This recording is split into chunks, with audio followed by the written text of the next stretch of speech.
Break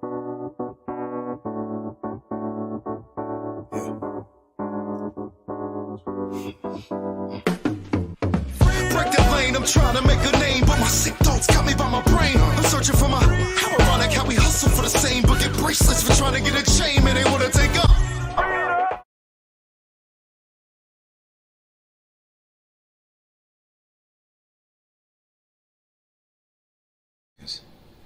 See, we're talking about Black and African Americans. We're not talking about this beef shit that we're on. We're not on this drama shit right now.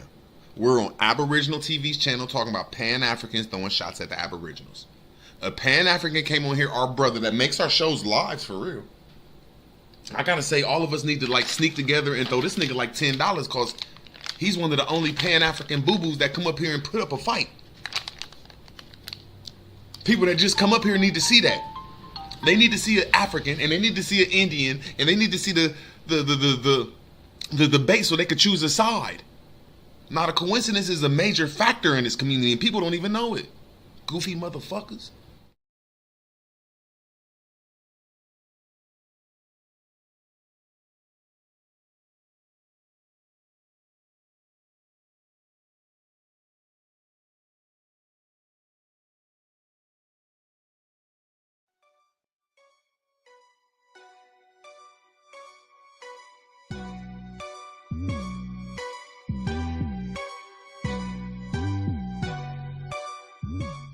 Peace and love, YouTube family. What's going on? It's your girl, Leah Lapoete Speaks. We're here today to learn how to research effectively. This is really a needed review.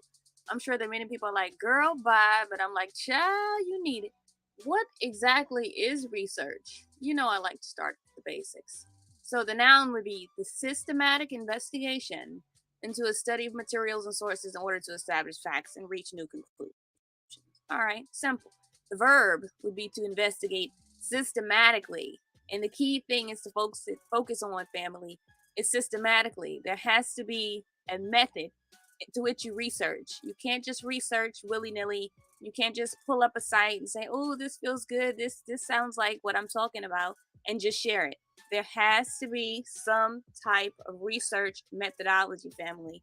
And so you ask yourself, what are the steps that I have to go through in order to establish how I can research effectively? So step one would be to investigate the author. You have to know about who you're sharing information from, family. So how do you go about validating the author? There's a few ways that you need to do this, okay? So first of all, is the author's name listed anywhere on the website? I've seen people share things and I go to the website and I can't even find who wrote the article, whose website it is, who are they associated with? Are they associated with any type of agency, any type of group, company, another blog group, a YouTube channel? Like, who is this person? And if you wanted to contact this person, is their information available? You know, let alone who they are, is their information even available? They should have somewhere where you can contact them. Is this person qualified to even speak on this subject? Why or why not? You don't necessarily have to have a degree in a particular subject, but it is good to have some type of background education to help establish yourself as a validity on this topic. Also, you can utilize search engines, home pages, and print resources in libraries such as biography indexes. So there's ways that you can go about validating who this person is. So that's your very first step. Because if you can't validate the author, family, there's literally no point in you continuing on with this particular topic from this particular author or website or book or research paper or whatever it is that you're studying, family. Validate who the author is. I can't say that enough, and I can't say how very important that is. Okay, family? So the next step into being able to research effectively, family, would be determining the objective. What's the purpose? What's the objective? What's the motive behind this? Why is the author writing this? What are they trying to convey to me? You have to know these things. What is the motive behind the article, site, book, research paper? Once again, whatever it is, YouTube video, whatever it is that you're trying to validate. Why is the person writing this? Are they trying to teach me a little something, something? Are they trying to make me laugh? You know what I mean? Are they trying to sell you some shit? What is it that they're trying to convey? What's the motive? Does the reading, whatever it is that you're reading or studying or watching, whatever, does it contain mostly facts, opinions, or is it a combination of both? If something has a combination of both, that's not a bad thing. You would probably, of course, depending on the topic that you're researching, you would want to have more facts, you know what I mean, than opinion. But that's not necessarily a bad thing. However, if it's filled with mostly just their opinions, family, and how they feel, you can probably say that the motive is to persuade you to think like them. The next question would be, is there a hidden agenda within this reading? Sometimes when you're researching something, you can see that they have an agenda. They have a motive, a hidden motive that they're trying to either hide but ultimately convey, or it's just downright in your face. And you have to determine that. Is this information presented without bias? That's very important. If a person is extremely biased and they can't be objective because they are so emotionally attached to a certain topic, that's not a person or a source that you want to utilize, family, because they're too biased. Can you find any propaganda within the article, the website, the book, whatever, the paper? Are they trying to sell you on some type of propaganda? If they are, don't rock with that, family. Obviously, it's full of crap. Who is the audience that the author is intending to read the material? Like, who are they writing this for? Are they writing this for children? Are they writing this for adults? Are they writing this for other researchers? Who are they writing this for? Who is their audience?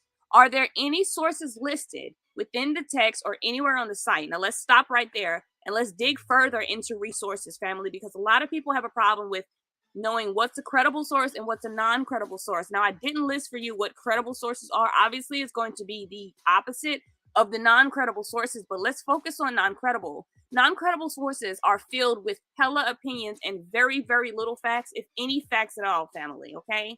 They attempt to present facts, yet they have no sources cited to back their claims, or their sources are from other biased, propaganda-based individuals or organizations. So if you're trying to share something, let's say about Egypt, and you're sharing it from Young Pharaoh, and then Young Pharaoh has shared it from Young Pseudo-Fuck off YouTube, you might not want to use Young Pharaoh and Young Pseudo-Fuck's information because those two are probably extremely biased and filled with emotion.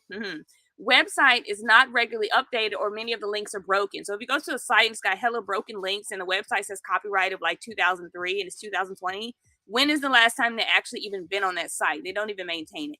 Facebook posts, YouTube videos, blogs, and shit like that, family, they can be credible sources, but they have to provide you with verifiable links, or you can independently verify the information that they give you on your own. So if you can verify it on your own and it's true, okay, you can say it's true. And if you can verify time and time again that this person's Facebook posts, YouTube, blogs, whatever, that they present, you can verify it on your own independently that it's true, or they provide links for you, you can trust that shit. But unfortunately, that doesn't apply to most Facebook pages, most IG pages, most YouTubes, most blogs. Most of them, unfortunately, are not credible sites. They just say whatever the fuck they want to say, and that's dangerous. So while we're talking about sources, let's get into primary and secondary. So a primary source is a document, speech, or other piece of evidence that was created during the period of study. Examples of that is autobiographies, letters, diaries, photographs, public records, etc. What is a secondary source? A secondary source provides interpretation and analysis of primary sources. Examples of secondary sources are textbooks, encyclopedias, databases, and literary analysis or critiques. Okay, so this is very important. You also need to determine what type of source are you working with. Is this a primary source or is this a secondary source? You need to know that. It's very important to determine, family, what type of source you're using. I prefer both to use primary or secondary sources, but you can validate either one of those sources through the same methods in which we've already discussed earlier in this video, family. Now, when it comes to step 3, this is our concluding step in essence. And what we need to conclude is, based off everything that we've learned thus far, can I trust this information? Should I share this information? You have to ask yourself these questions. Have I been able to verify that this information is credible? If that's a no, don't share that shit on your page, family. Did I validate that the author can be trusted? If that's a no, don't share that shit on your page, family. Am I sharing this to teach or to push my personal agenda? If you're just trying to push your personal agenda and you didn't even care that the first 2 bulletins are true, then quite naturally, you shouldn't be sharing shit anyway because you're too biased. And ask yourself this question. Am I willing to stand behind this information if challenged? Will I change the goalpost if someone challenges me on this information? You have to be able to stand behind the information that you share. Okay, a lot of people don't want to stand behind what they share. They share bullshit that they clearly didn't read, or if they did read, they misinterpreted it. And furthermore, a lot of times the information is not even factual information. So you have to be willing to stand behind it. So what did we learn today? Today I learned how to effectively research with Lily Lapoete Speaks. I hope that you guys enjoyed this video. If you somehow found some way to be upset about this video, then bless your special heart. Okay, watch it again. Okay, because this is very important information, especially within the woke community family. You have to learn how to research. This has been your girl, Lita Lapoete Speaks. Make sure you share, like, comment on this video. See you guys again. Waiting for this all my life. I'm not gonna cry.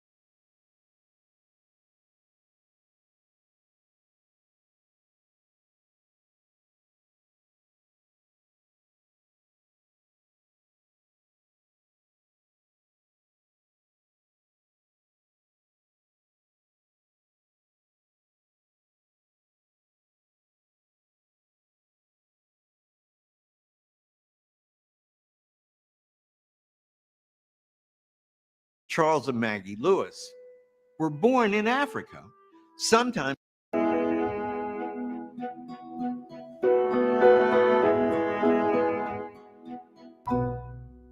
Amir Thompson, better known as Questlove, has one of the most astonishing stories we've ever recovered.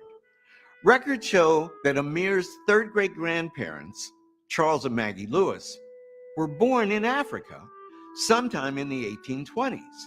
Now that date stood out because the slave trade to the United States was outlawed as of January 1808. After that, very few enslaved Africans came into the United States, meaning that Charles and Maggie must have been smuggled into this country illegally. Arrival of a cargo of African Negroes. Schooner Clotilda with Africans arrived in Mobile Bay today. The steamboat immediately took them up the river. On Monday, July 9th, 1860, a ship called the Clotilda arrived in Mobile Bay carrying 110 African slaves. It's the last known slave ship to come to America. Your family settled less than 2 miles from an area, Amir, you ready for this? Known as Africatown, which was founded by survivors of the Clotilda. I'm on the absolute last ship that ever came here.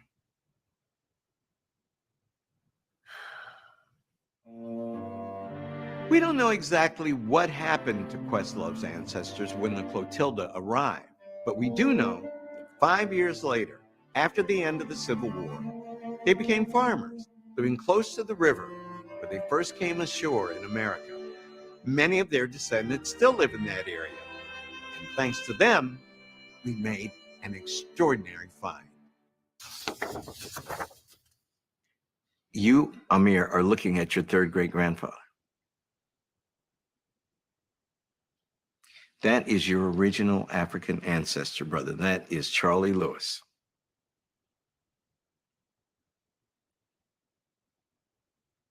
How? How'd you? The photo comes from a descendant of Charlie Lewis like you, one of your cousins. That's my great-great-great-grandfather. That is your third great-grandfather. The eyes are the same. Those are my eyes, man. Well, now you know where they came from. I'm not overacting. I'm not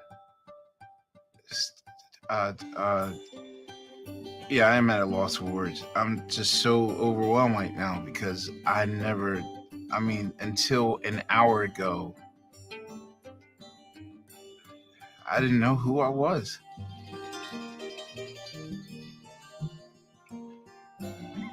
I said I wasn't going to cry, man. I didn't know who I was or who I came from. Discovering the stories of our ancestors can be a profoundly transformative experience, changing the way we see ourselves, our families, and our shared history. To see more incredible stories, click here.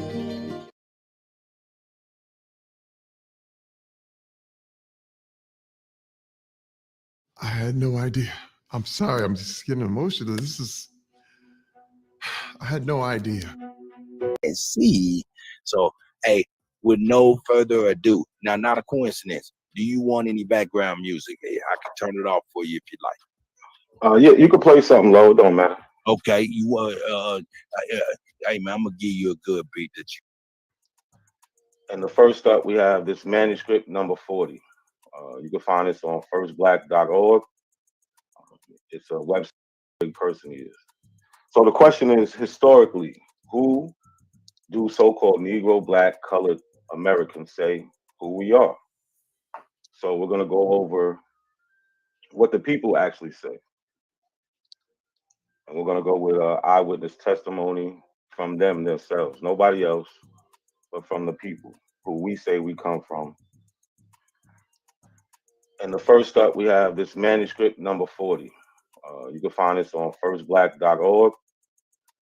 It's a website that collected a lot of primary documents in Hispaniola and that area over there. So October 9th, 1594, the theme of Black African man sold as a slave by French smugglers on La Española's northern coast claimed a right to freedom based on his African original social status of nobility. So this is a court case where he is speaking for himself. And at the top, I took the part out that I haven't read. I'll read the whole thing. It says, and after what was said on the ninth day of the said month of October, and in the said year, for the said inquiry before the said honorable judge. Now this is him. The oath was lawfully taken from and received from Sebastian. The African man name was Sebastian. Creole, originally from Guinea, Ladino, and he said to be a Christian, who today, the said day, came to the house of the said honorable judge to request justice for himself, for his free, and has been brought by the French in Northern Strip, and after taking oath and being asked about the reason for the complaint and beginning of this business, said that the witness is Creole from Boganda, which is in Guinea, and that he is the son of the king of such people. And when this witness was coming from the said town by sea to Sierra Leone on a vessel of Gaspar de Agua, which may have been more or less a year ago, the witness was the page boy of the said captain. Since he was being paid for it, and while sailing, they were encountered by a French Captain Bibble.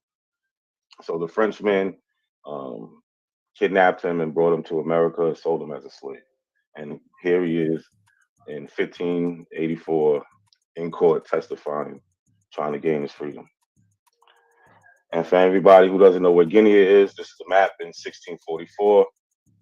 It's called the Africa Nova Descripto. It's in Latin, and that translates to a new description of Africa. Guinea is here. I blew it up here for you so you can see. So he's no doubtly an African. This is Paul Cuffey. He was born 1759, died 1817. He was born in the state of Massachusetts. This is the petition for relief from taxation, March 14th, 1780. Petition for poor Negroes and mulattoes. And this is a quote from the petition. That we, being chiefly of the African extract, and by reason of long bondage and hard slavery, we have been deprived of enjoying the profits of our labor, or the advantage of inheriting estates from our parents, as our neighbors, the white people, do, having some of us not long enjoyed our own freedom. And this is it blown up. You can see the date, March 14th, 1780. The petition for several Negroes and mulattoes, that we being chiefly of the African extract, long bondage and hard slavery. So these are primaries from the actual people living at the time.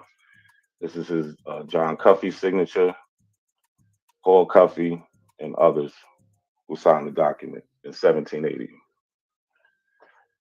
Next up, we have Peter Williams Jr., born in New Jersey, 1786 to 1840. He was an abolitionist who also supported free black immigration to Haiti, the Black Republic that had achieved independence in 1804 in the Caribbean in the 1820s and 30s. He strongly opposed the American Colonization Society's efforts to relocate free blacks to the colony of Liberia and West Africa. In 1827, he was a co-founder of the Freedmen's Journal, the first African-American owned and operated newspaper in the United States. This is an oration of the abolition of the slave trade delivered in the African Church in the city of New York, January 1st, 1808. This is by the man I just showed you, Peter Williams Jr. And as you see on the title page, he clearly writes a descendant of Africa.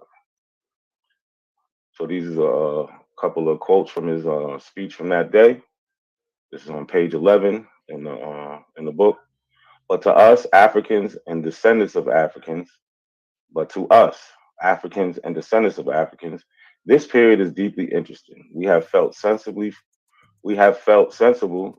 sad effects of this abominable traffic. It was made, if not ourselves or our forefathers and kingsmen, its unhappy victims, and pronounced on them and their posterity the sentence of perpetual slavery. Page 15.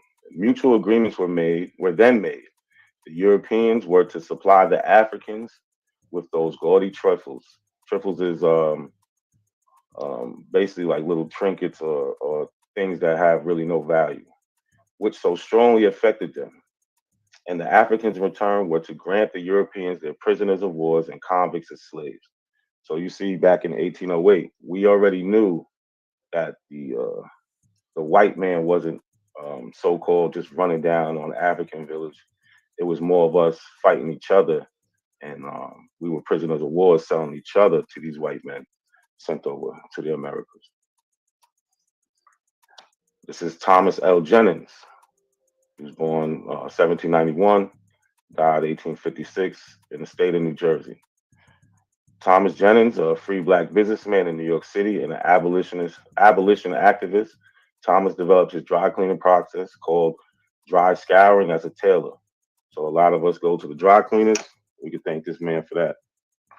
And this right here is from the Evening Post in New York, December 26, 1821. This is the third page.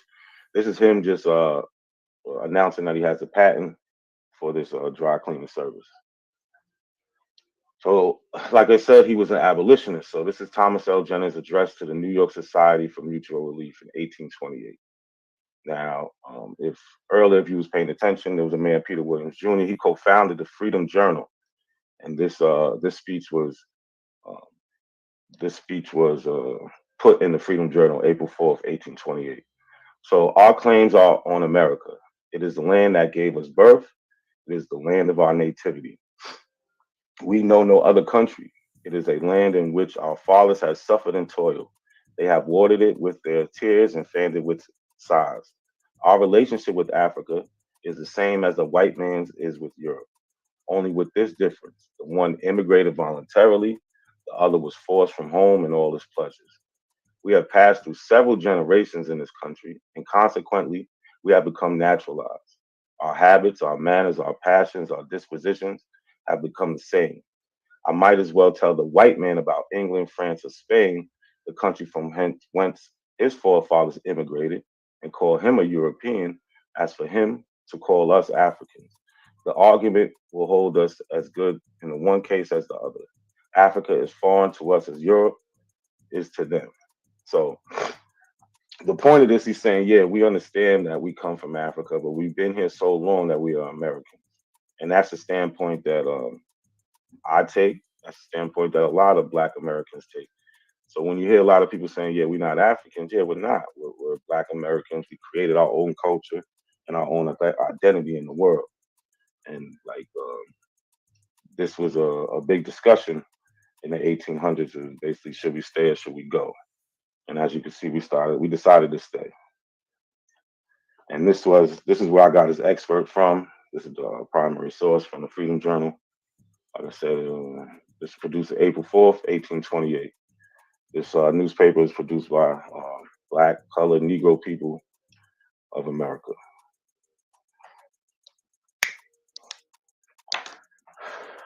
Here we have Henry Highland Garnett, born 1815, died 1882, from the state of Maryland. Like I said, these are all Black Americans.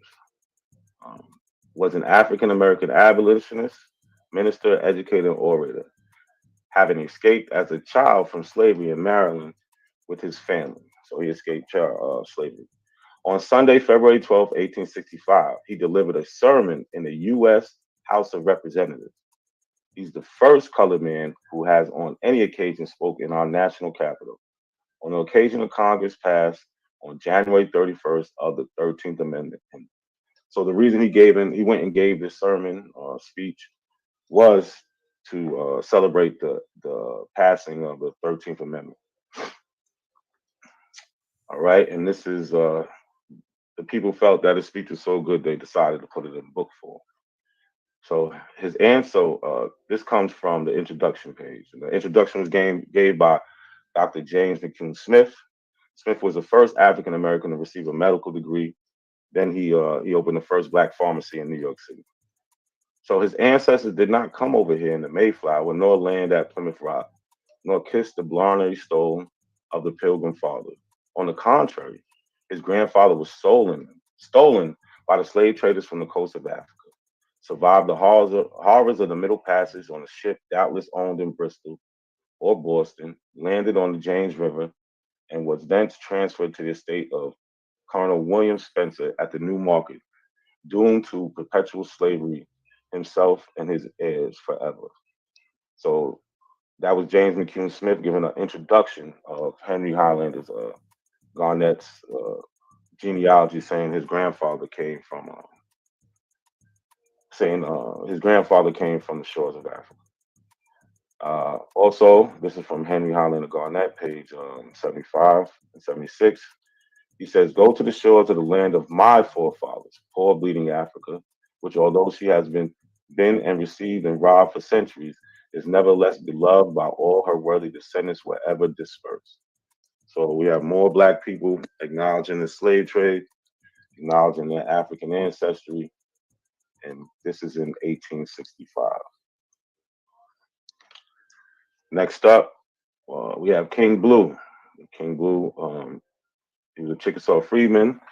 He's a former slave. So it says the former slaves formed a political organizations and appointed people to represent their concerns before Congress in Washington, D.C. And one of those individuals was King Blue. Blue was enslaved by Benjamin Colbert, a member of the large slaveholding Colbert family of the Chickasaw Nation.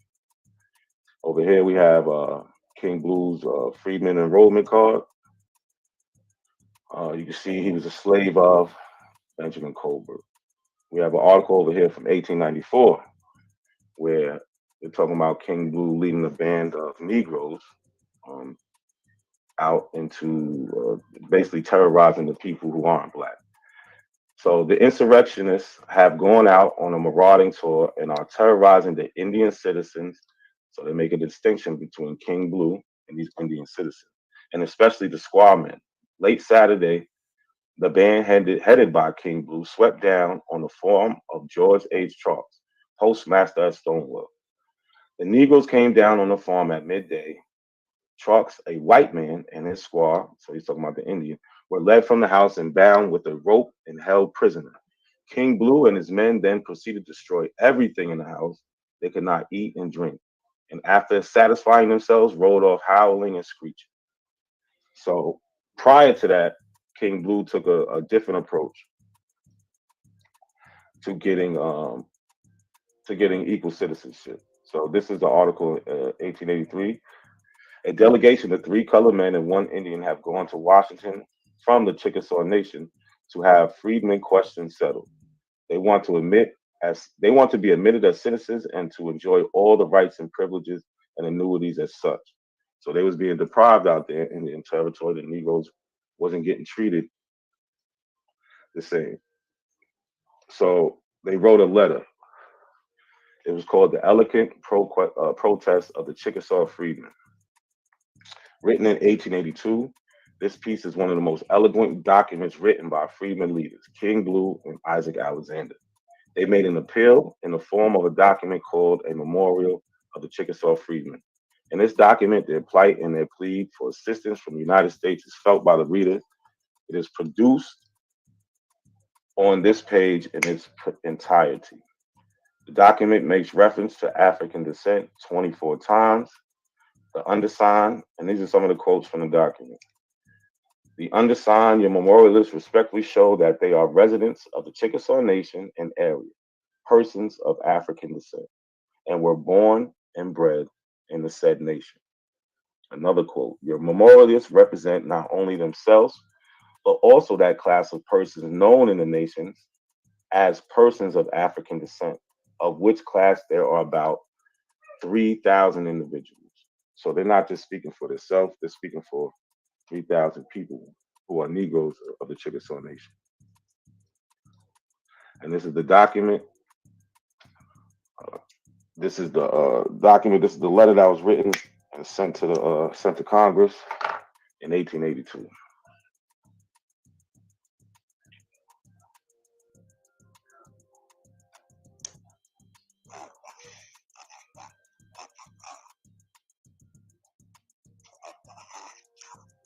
Damn, I don't know how to that video, but I don't know if it sounds crazy. But anyway, that was supposed to be a video of Chief in Ghana apologizing for their part in the slave trade. I don't know, it sounded crazy on my end. If somebody can come back and tell me if it was sounding bad, that'd be all right. It's only a minute video.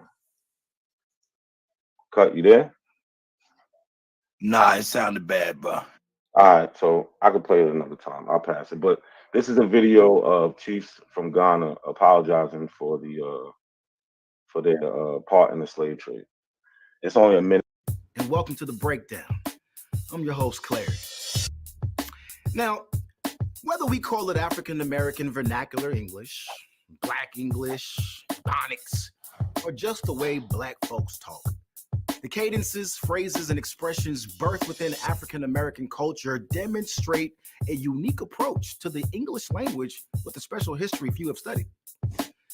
Today, we're going to take a deeper look at the African influence on this English language and the origins of the unique ability African Americans have to turn a phrase, express a sentiment, and merge an African sense of grammar and vocabulary with the English language. We're going to get into all of that and more right now on The Breakdown. The Breakdown.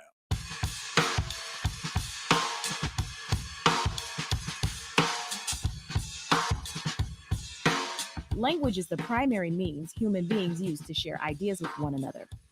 And if you were to ask the average scholar, they might describe the origins of the English language as mostly German, with major influence from the various Latin languages. Whether we know it or not, we use English words rooted in German, French, or Spanish all the time. Hamburger, bouquet, taco. But what about the commonly used English words that came from Africa? The African influence on the English language is a topic often ignored in academic circles. There are quite a few words that are African in origin that are now commonly accepted English words. In Senegalese languages, wow, or something very similar to that is the word for yes. And we say wow, of course, all the time as a word of affirmation now. Also words like yam, gumbo, okra, words like that, oftentimes we've been able to associate those back to African roots. The Black folk who learned to speak English learned to speak it from English people who were ignorant themselves. And so the ahs and the dems and the does was how the British people from the British Isles, from Ireland, from Scotland, spoke when they came to America. It was the poor folk who were the overseers on the concentration camps that they called plantations. It wasn't the highly educated, but even within us adapting this foreign language, this oppressive language, there were methods of speaking and communicating that were part of the African culture that we use to dress up this language, right? To give feeling and soul to this language.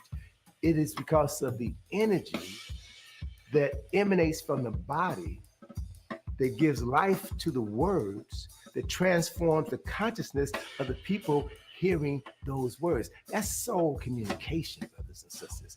That's what we have, and we have it better than anybody else.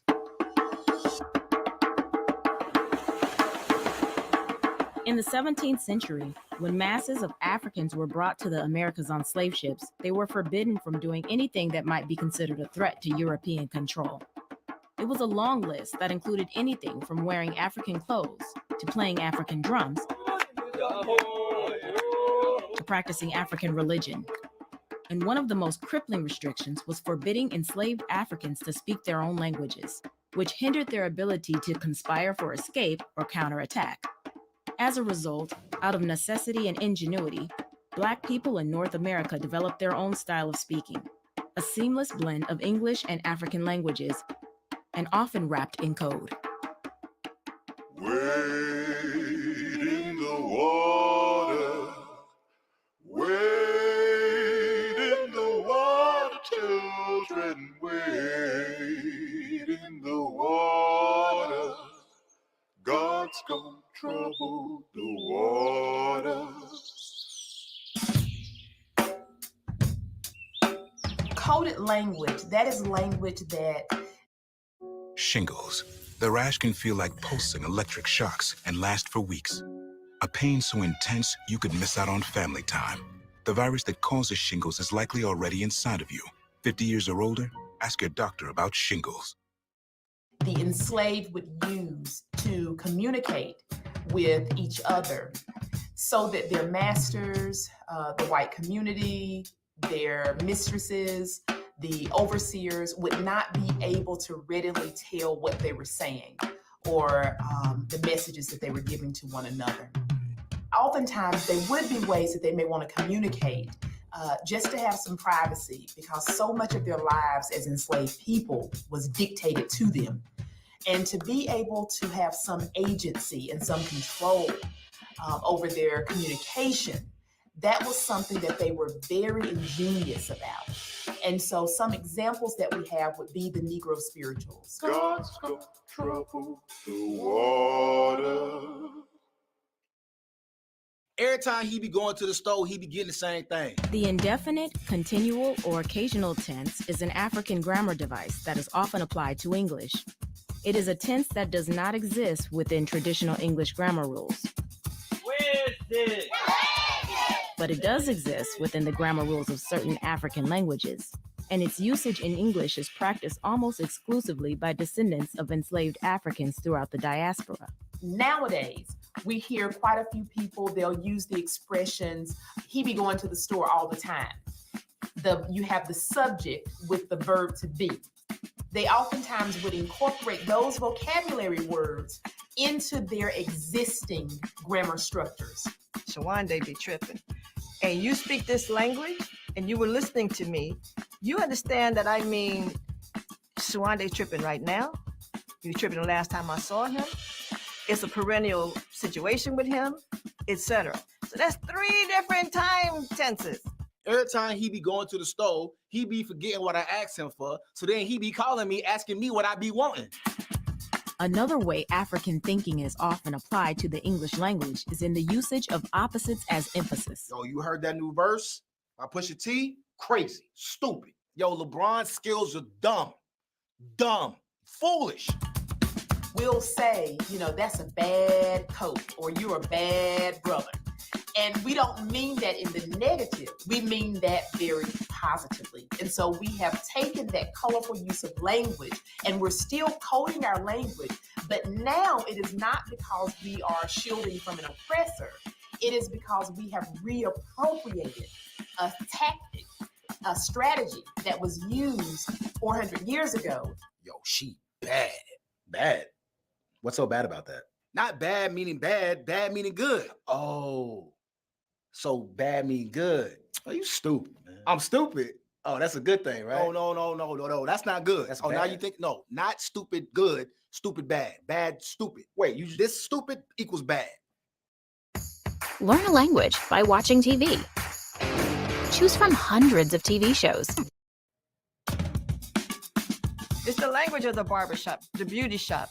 It's the language of that you sing your praises to God in, right? And I don't know, no black person who won't know what I'm saying. If I say, don't know Jesus, can't tell me nothing about him. They know what I've said.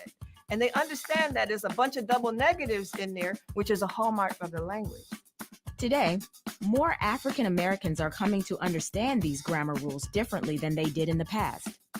Rather than avoiding Black English for fear of appearing uneducated or denouncing it as ignorant, many now see it as an important link to the African American ancestors who built this nation and the African linguistic roots so many thought were cut off forever.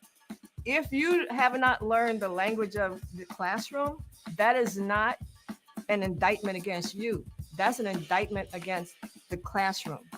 And if you come to that classroom speaking that language, and you're discouraged from speaking it, so that you are muted, and you get disinterested in education, that's also an indictment against that classroom.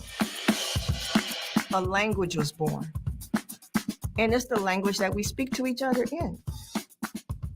And it's the language that we innately, I think, understand. I'm not speaking improper anything. I'm speaking proper spoken soul. Now, as we enter into this new era of African pride and Black power, it is more important now than ever before that African Americans really understand the full story of who we are and what our contribution has been to the world. By recognizing and celebrating common heritage shared by Black people in America, Africa, and throughout the entire diaspora, we can work together to create a better world for us all. That's it for now. Like my arms, my body is buzzing, like, whoa.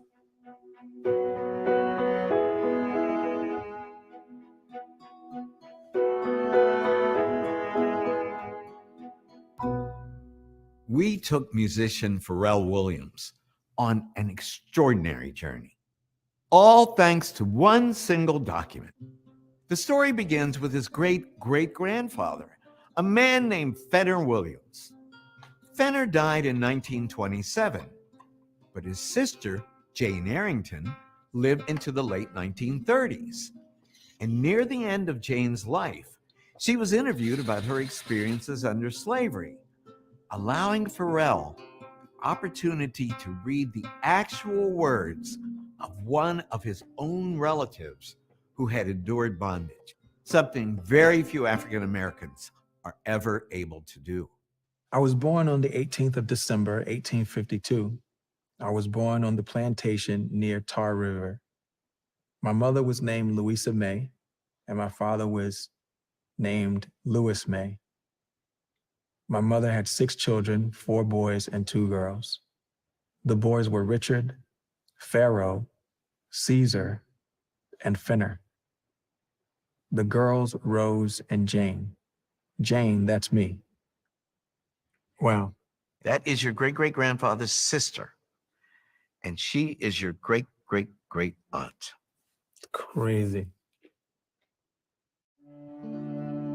Jane Arrington was interviewed as part of what's known as the Slave Narrative Project, a collective oral history comprised of roughly 2,300 interviews with formerly enslaved people. The project was sponsored by the federal government in the 1930s. Jane's words gave Pharrell an intimate glimpse of his ancestors' experience under slavery. Those words also forced him to confront the cruel reality of what those ancestors actually experienced.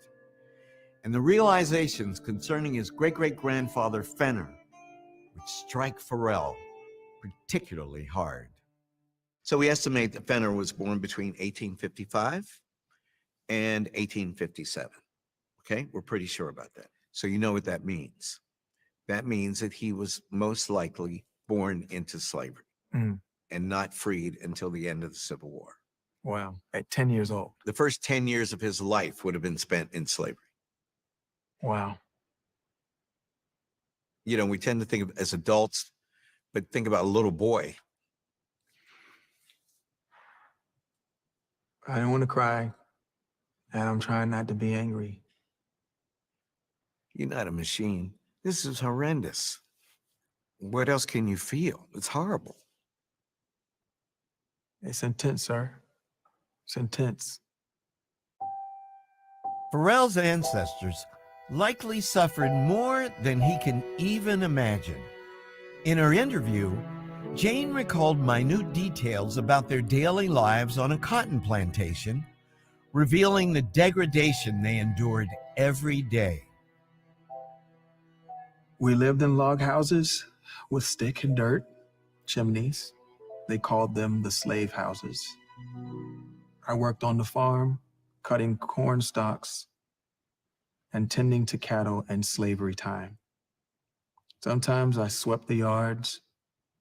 After working all day, there was a task of cotton to be picked and spun by them.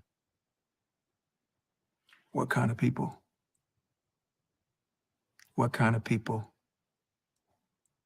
It puts a very vivid, intense context behind what it means to be African American.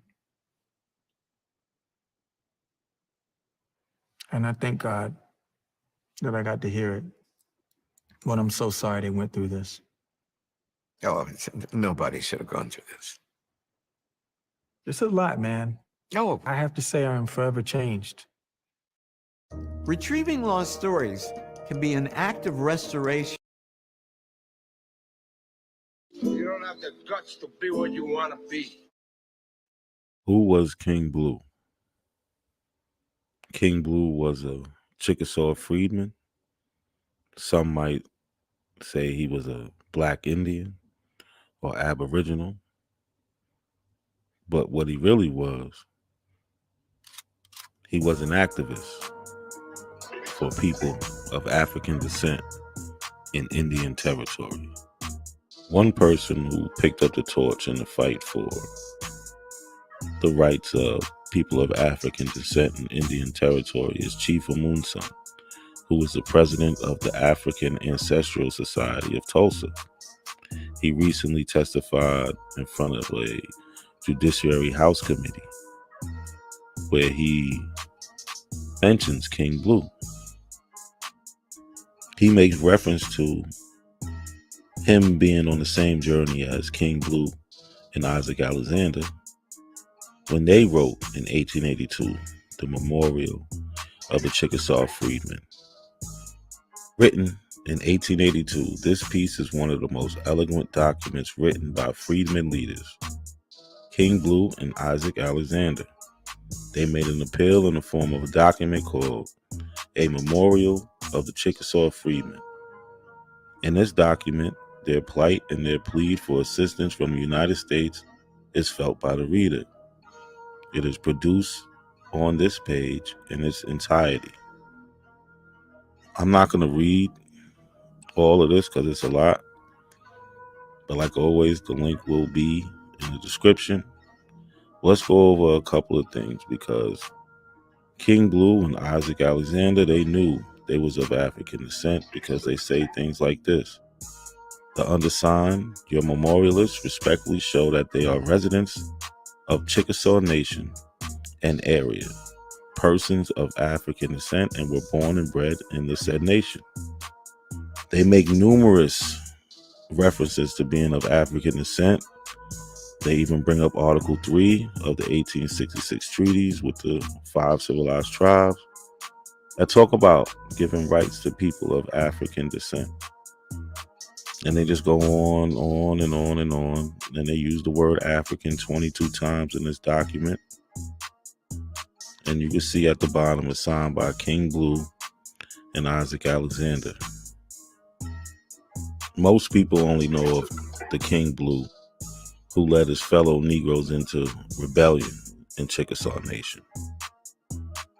But prior to that, he was a little bit more diplomatic, as you can see, with his approach in writing to the United States government. These are all examples of Pan-Africanism, whether it was violence or nonviolence. It's all about coming together as a unit for the betterment of the whole.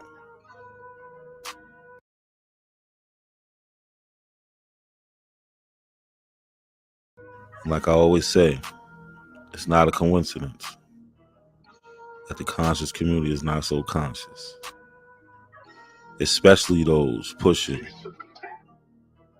that Black Americans are not of African descent. No matter where you go in history, when you're looking at Black America, you will always find these people reminding you and I that they are of African descent.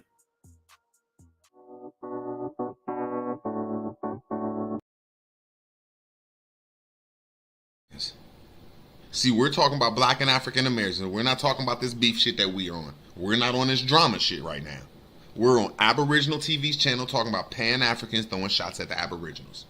A Pan-African came on here, our brother that makes our shows live for real. I gotta say, all of us need to like sneak together and throw this nigga like $10 because he's one of the only Pan-African boo-boos that come up here and put up a fight. People that just come up here need to see that. They need to see an African and they need to see an Indian and they need to see the debate so they could choose a side. Not a coincidence is a major factor in this community and people don't even know it. Goofy motherfuckers.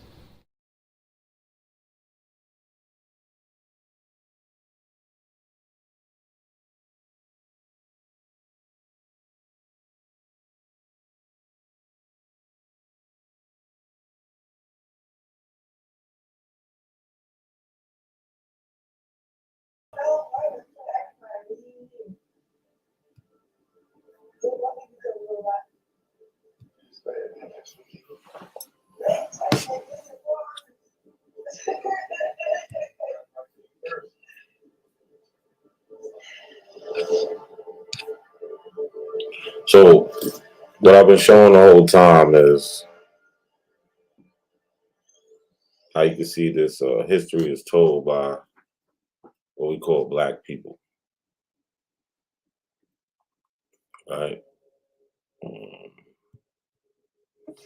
This book was written by a man named John Gia. He was brought to the Americas in the 1700s. He was able to tell a story. I put the book in the back in the chat, but he was able to tell a story, right? The book's called The Life, History, and Unparalleled Sufferings of John Gia, the African Preacher, compiled and written by himself. It's important because the Abos like to say we are following some white man's story when we're not.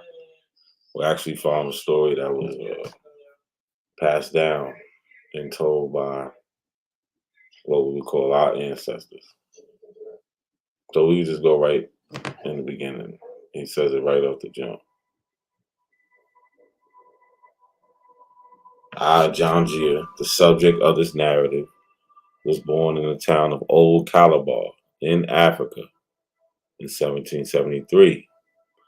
My father's name was Hambleton Robert Gia. My mother's name was Margaret Gia. They were of poor but industrious parents. At 2 years and a half old, I and my father, mother, brothers, and sisters were stolen and conveyed to North America and sold for slaves. So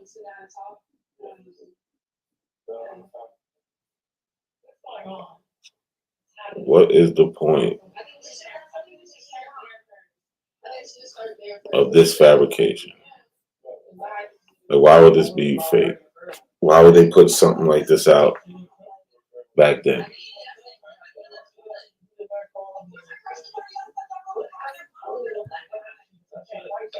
The answer is they wouldn't. This is a story told by black people. That's just it. Just like this one. There's another man named Charles Boyle.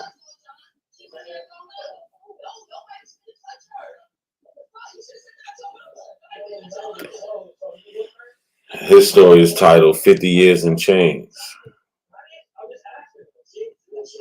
or The Life of an American Slave.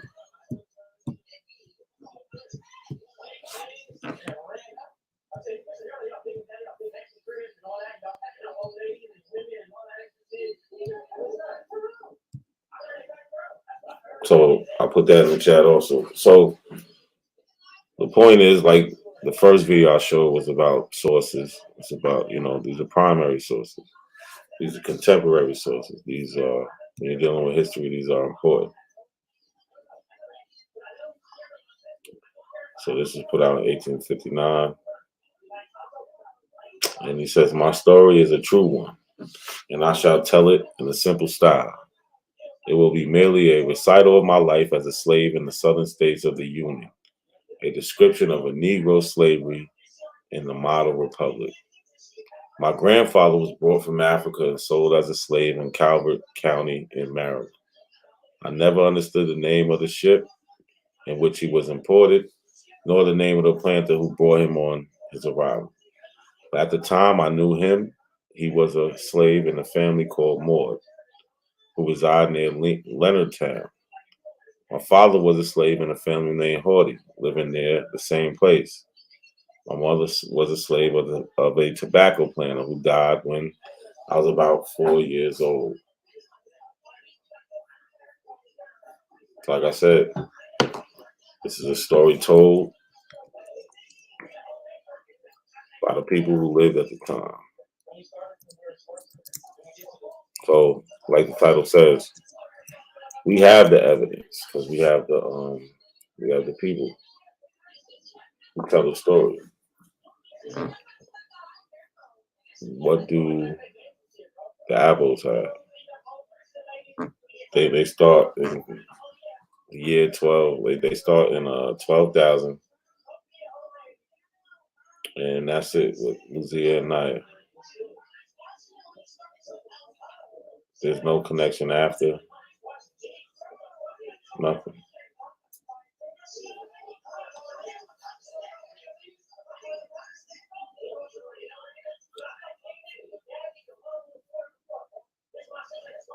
So this is Charles Bull.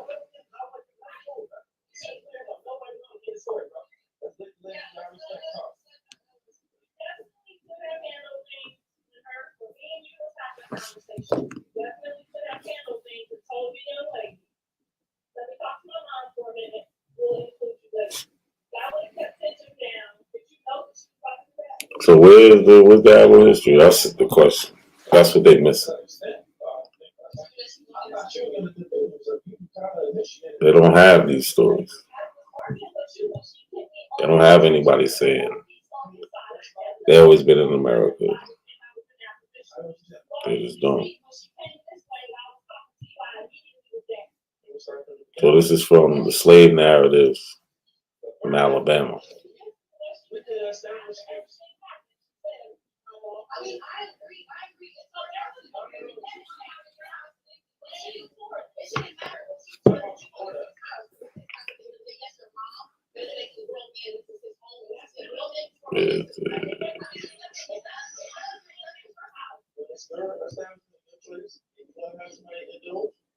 So we go to Uncle Lewis. Interview with Uncle Lewis by David Hort, Mobile. Psychology of a Runaway Slave.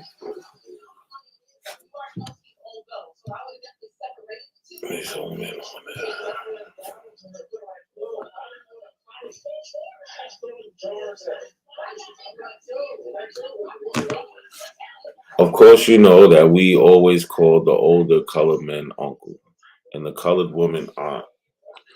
It was proper manners. Old Uncle Lewis was the oldest slave on the plantation. Uncle Toby having died, Lewis was a Guinean nigga.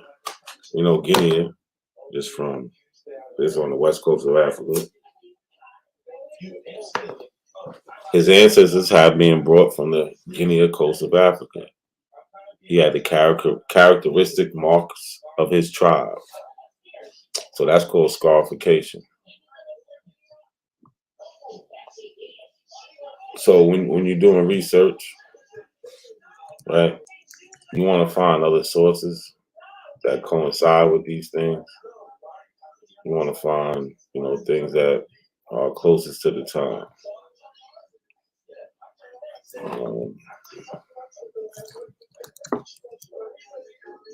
You want to find sources outside of the source that this comes from. So these are slave narratives. You got people being talking about coming from Africa, and they have these characteristic marks of his tribe. So, for instance, let's see.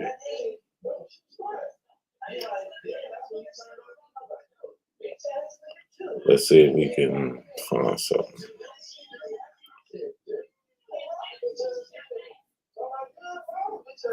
That's not what we're looking for.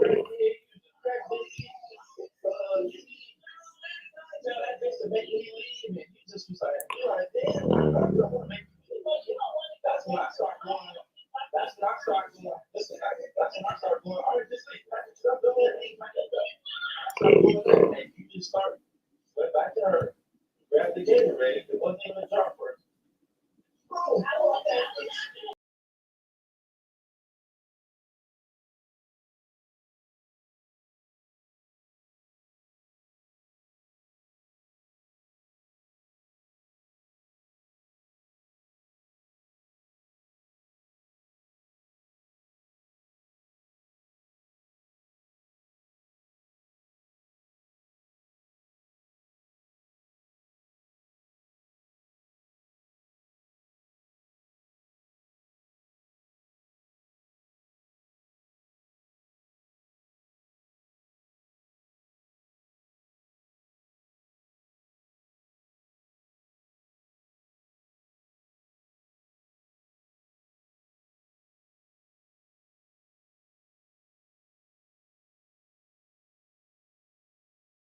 Damn, man, they kicked me out the motherfucking stream.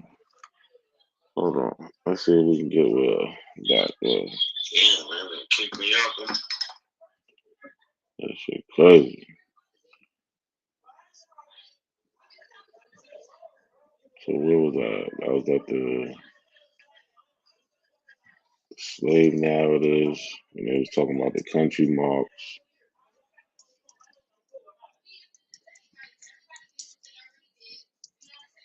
Uncle Lewis. Let me see.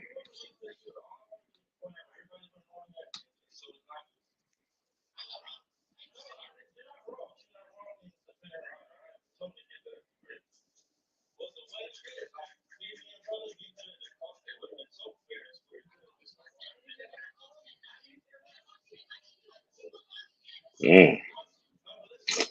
There we go.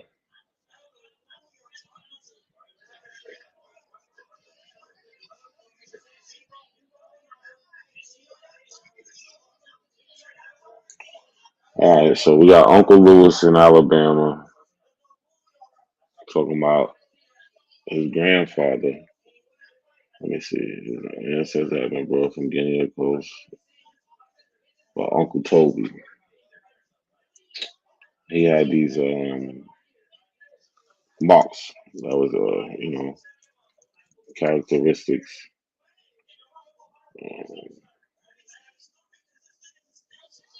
Let's see. So yeah, I was talking about how you want to cross reference these things and try to find primary contemporary sources that can line up with what you're reading. Like I said, the first video was about providing how to provide sources and how to actually source these things. So this video, I mean this news clipping is from 1774, August 23rd, and they're talking about Negro runaways. And he says, June 6, 1774, a new Negro man says his is Sam, but cannot tell his master's name. He is about 35 years of age, 5 feet 7 inches high, and his country marks on his cheek. Country marks. This is what they're talking about here. When they say he had characteristic marks of his tribe.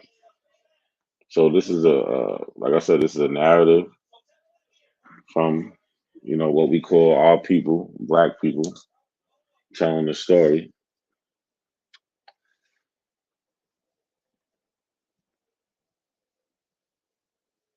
And that's just it. We can see the story here. We can see it in newspaper articles. Like the next one says, a new Negro man of the Negro country says his name is Jimmy, and his master's name is William Wynn. He is about 35 years of age, 5 feet 7 inches high, has his country marks on his left temple. So this is how we was able to tell ourselves apart, tell what ranking we might have, and so on and so on. So this is how you source information. Some things that other people don't do. Tyson, you can come up here. You wanna if you got something to say.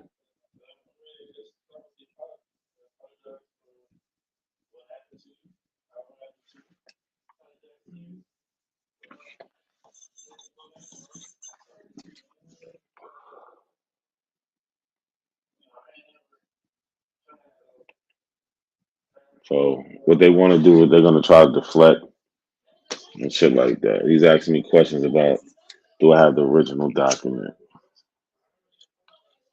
about King Blue.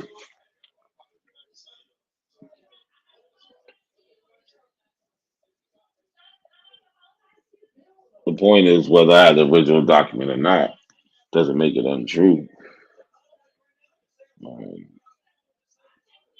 So much so, like if you paid attention to the video, you'll see present today a man named Chief of Moonson. He went and testified in front of the government and actually cited that as a source. So it's just not me pushing that. It's actually happening.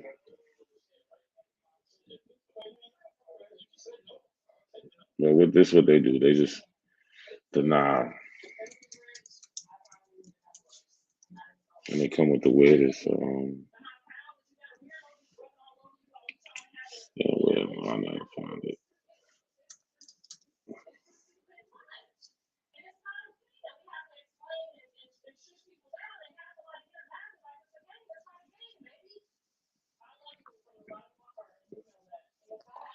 Hi Sam, come up here and pull anything up. Pull anything up. Try that.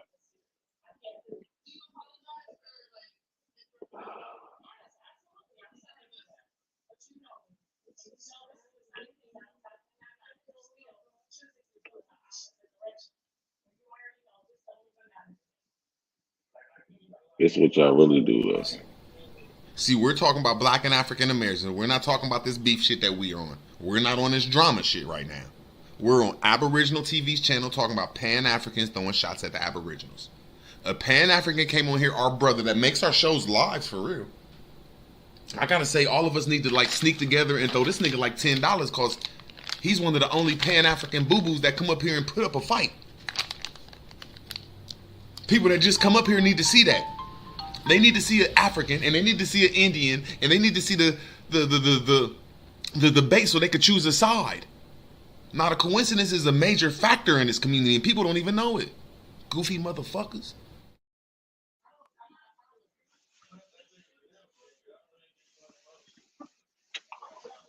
Well, what people like Tight Sam want to do is invalidate people like King Blue. Somebody who actually fought, did way more shit than Tight Sam will ever do.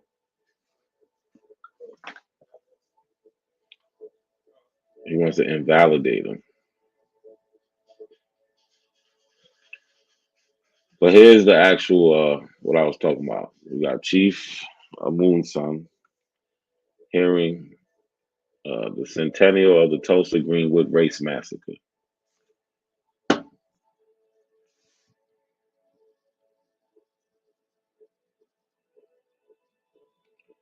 Right? He gives a little genealogy, tells about he's the grandson of Raymond Beard, grandnephew of Matthew and Mary Beard, all of whom were survivors of the 1921 Tulsa Holocaust Massacre. Right? So let's go down. Right? So he says, our journey to the Greenwood actually started 139 years ago when my children's fourth great grandfather named King Blue co-wrote a letter submitted to Congress of the House of Representatives. Wow. Just as I am doing today. King Blue was a former slave of the Chickasaw tribal leader Benjamin Colbert.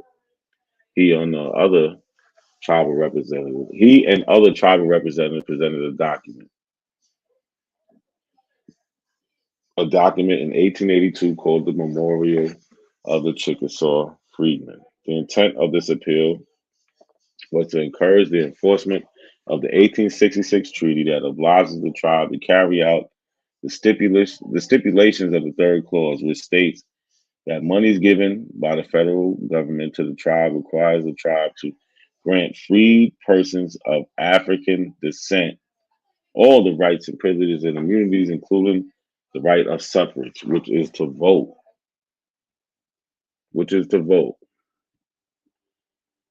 But Tight Sam wants you to believe that, this isn't real.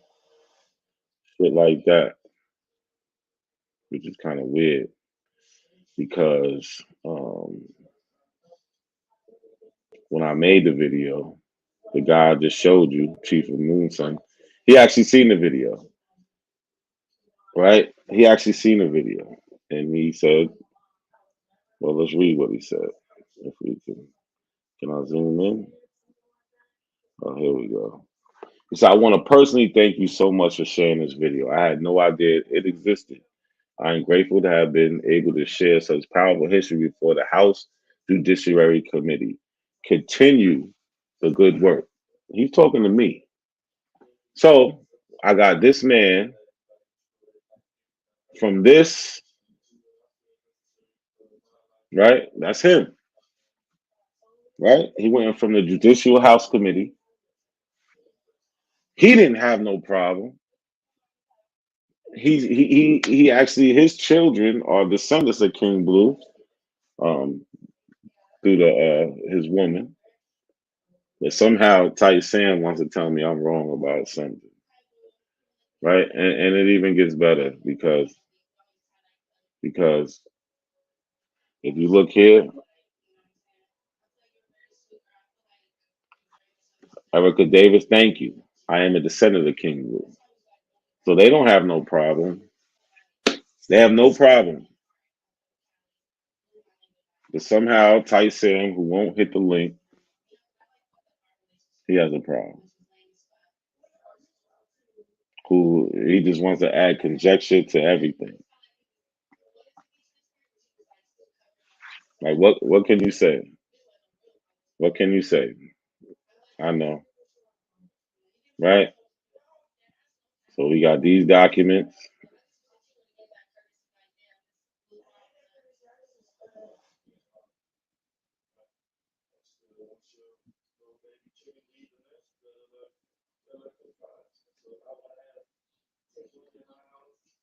But you know, people like Tyson, they got a problem with everything we do. They got a problem with everything. So this is the actual document. It's not the primary, but who cares? Because it actually says, and if you look at this, the third line where it says written in 1882, the last sentence says it is produced on this page in its entirety. So I cited this. I also found this actual document that anybody can find. It's in, you know, this man went and testified in front of the government. I'll put that in the back chat. I'll put that in the regular chat.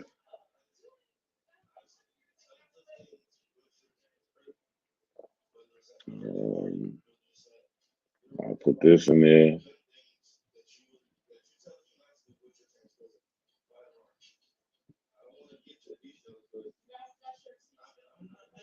So he wants to act like this thing didn't happen. Well, Erica Davis, who is the descendant of King Blue, knows it happened. This guy, the chief, who I put his testimony in front of the House Judiciary Committee in the chat. He likes the video. He said, you know, continue the good work. Thank you. Appreciate it. So what is Tight Sam's problem? Oh, Tight Sam is in the building. What's good, brother? What's good, not Quiz? Can you hear me, brother?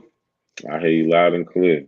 Oh man, that's good. What's going on, man? No, man, I ain't got no problem. You doing your thing. I just want to know this the original document that you showing. That's all I would ask. And when was this document again?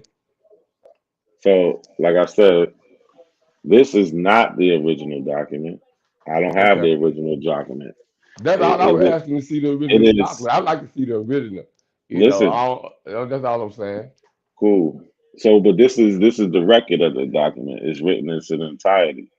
No, I'm not talking about the record. I'm talking about the original document. Why can't you? Cool. Why can't we see the original document? That's what I That's fine. We don't have the originals for everything. But what are you telling me something that you don't have the original document of for then? No, but what we do is listen. What we do is we have a record of it because, like I said, this man,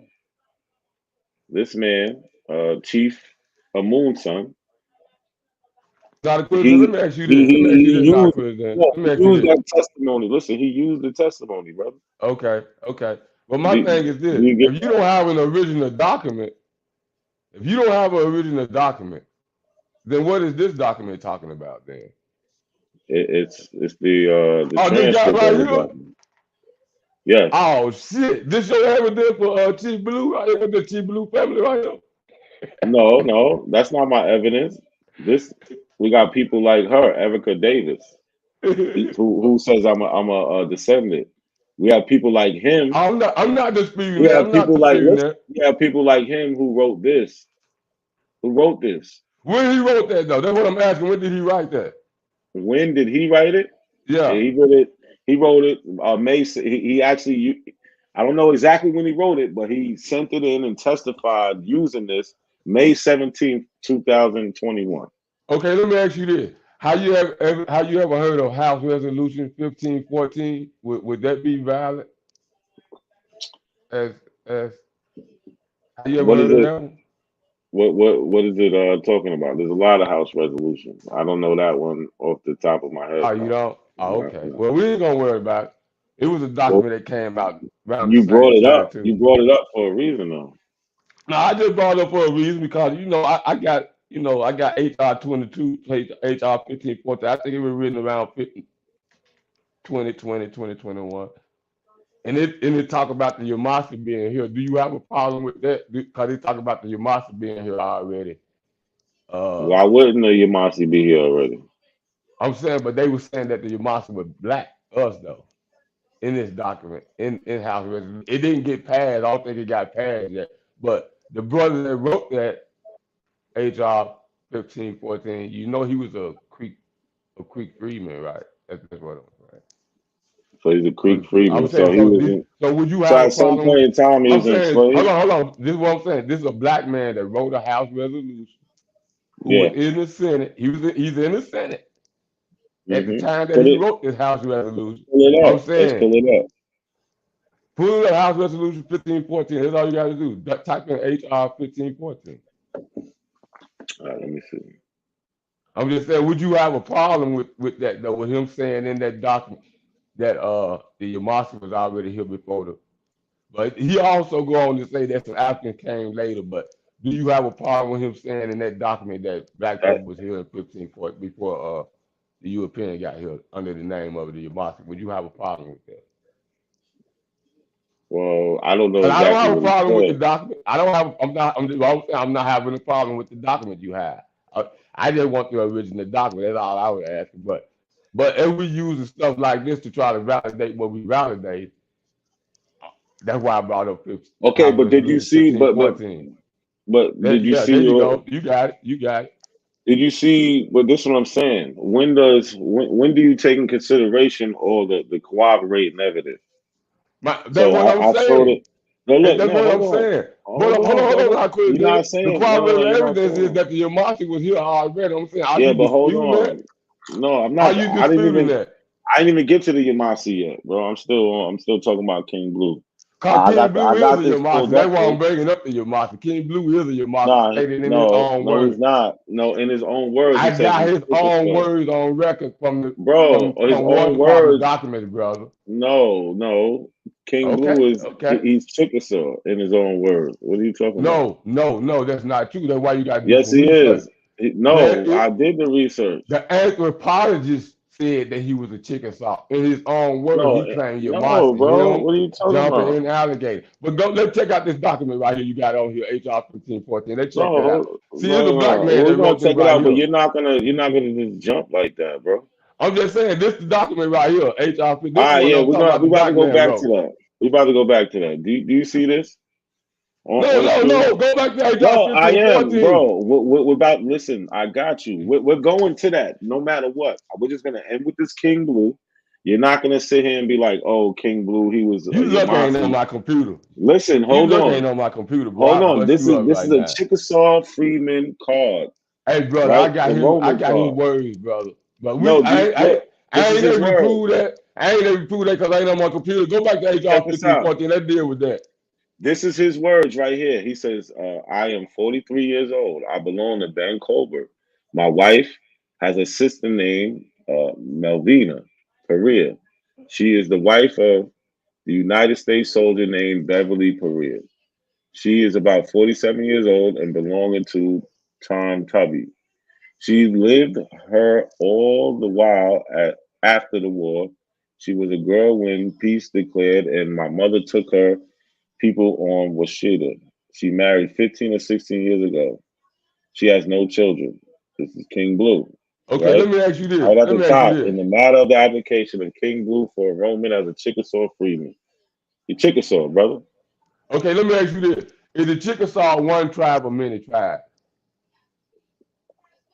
Is it one tribe? I don't know if they have They just like subdivisions the and all that Seminole. other They're a shit. bunch of many tribes mixed up All together. That's right, it. They're but no he different than the said, Seminole. but he So said he's because I say Chickasaw. he Yamasi, just because I said he Yamasi, because you saying he Chickasaw, don't take away from the fact that I said he Yamasi. Because the Chickasaw, just like the Seminoles of the Creek, is of many tribes. They're not one people, fam.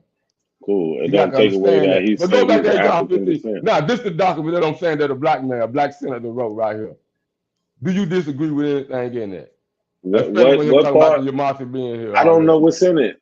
Go down, Listen. you'll find it.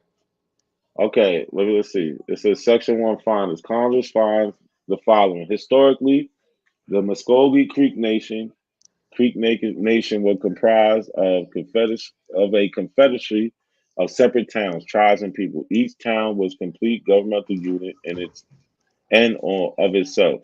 Among these people were Yamasi or Jamasi, who were reported have immigrated from Africa prior to European discovery of America. What Now, else? you stop right there. Do you disagree that these black people were here before Europeans got here? Yes or no? There's a black man now. We letting the black people speak. That's your word, remember. We gotta Do let the I black think? people speak. All right, It's a cool. black man that wrote this. Do you disagree with that? Do I think that Africans could have came to America No, before no. Europeans? I'm Yeah, asking you, was there bro. black people Listen, here? no, cool, but look. Can you read that part on the screen, please? Hold on. That I Are got black people highlighted. considered African? Are black No, people considered African? Like, Dr. Chris, don't do bro. that. No, I Black just people want you to not read considered what. African? Yo, bro, listen to me. Listen to me. I pulled this shit up. I read a little bit. You're Okay. already. Can you just read that last part right Bro, there? That's on the. all I'm asking Yes. you, they said that these people were here Okay. before the Europeans. My point is, was these people here before the Europeans or not? I don't give a fuck if you use the word African. You get caught up on that. I didn't Let's use not it. get He caught up. said, I'm bro. just saying, okay, was Africans here before the Europeans? That's all I'm asking you. Yes or no? I believe so. Yeah. Oh, that's my point there. You know what I'm saying? You can call them African. I don't give a fuck if you call them I'm not Mbutu. called. Your I'm document saying, calls them I'm saying, Africans, bro. but I'm saying, are they black people? This is what I'm asking. I'm asking black people. Yeah, black people Okay, populate well, be black part of people the here old. before the Europeans. Do you disagree with that? That's all I'm asking. No, Well, we don't have a problem. bro. We don't See, have a you don't. problem, Dr. All Quizzes. right, hold on, Ty Sam, stop, bro. We don't have I've a been saying, problem. bro, for the last 5 years, I've been saying the same thing, bro. No, you You're bugging haven't. the fuck up. Yes, I No, you have. haven't. Because you've been trying Yes, to convince people that the Indians are that the people that were here before the Europeans were the other people. This the black other man people. telling you what I've been telling you, that we was here before the Europeans. No, but That's he's all I'm also saying, asking. That's all I'm bro. saying. Listen, but he's also saying the black people he's talking about Uh-huh. immigrated from Africa. Now, here's where we got the dilemma at. Here was the dilemma at. Can you show any document where the Yamasi said they immigrated from Africa? Let's I'm go. showing you your document is showing it right now. I understand that, but can you show any evidence of the European of the Yamasi telling the Europeans that? Yeah, I'm showing your evidence. No. That's not my evidence. You That just ain't our told Roy, evidence. hold on. I'm Who just told me to saying. pull this up? Who told me I to pull told you this to up? pull that up. So this is your source, right? My thing was, are you gonna let the black people speak? That's my thing. They are Are you like, speaking. They are speaking. okay, this black man right here just said that people that we call black and Africans in this country were here before the European. My thing is, do you disagree with that? If you don't, we don't have a No, disagreement. I can get off. no. I can get All off. right, That's the listen. only thing. Can you read that We was last here part? before the Can you Europeans. read the That's all I'm highlighted saying. part? Can you We read was the here before highlighted the part? Europeans, not crazy. Are That's you all I'm scared to arguing. read that highlighted part, brother? Yes or no? Like Fam, for real. listen. All Why are I'm you saying skipping over is, that? I I agree answered with all the your brother questions. that we was Why are here you before the skipping over that? European. You don't disagree. I'm gonna let you finish your show, fam. Yo, it literally says who were reported to have immigrated from Africa prior to European discovery. That's what I'm saying. Do you have a Suppose. problem with that? Do you have Listen. a Yes, problem with because that? he said suppose. He didn't say they did come from Africa. That's the theory that they came from Africa. That's why I No, asked that's you, not what he do we have said.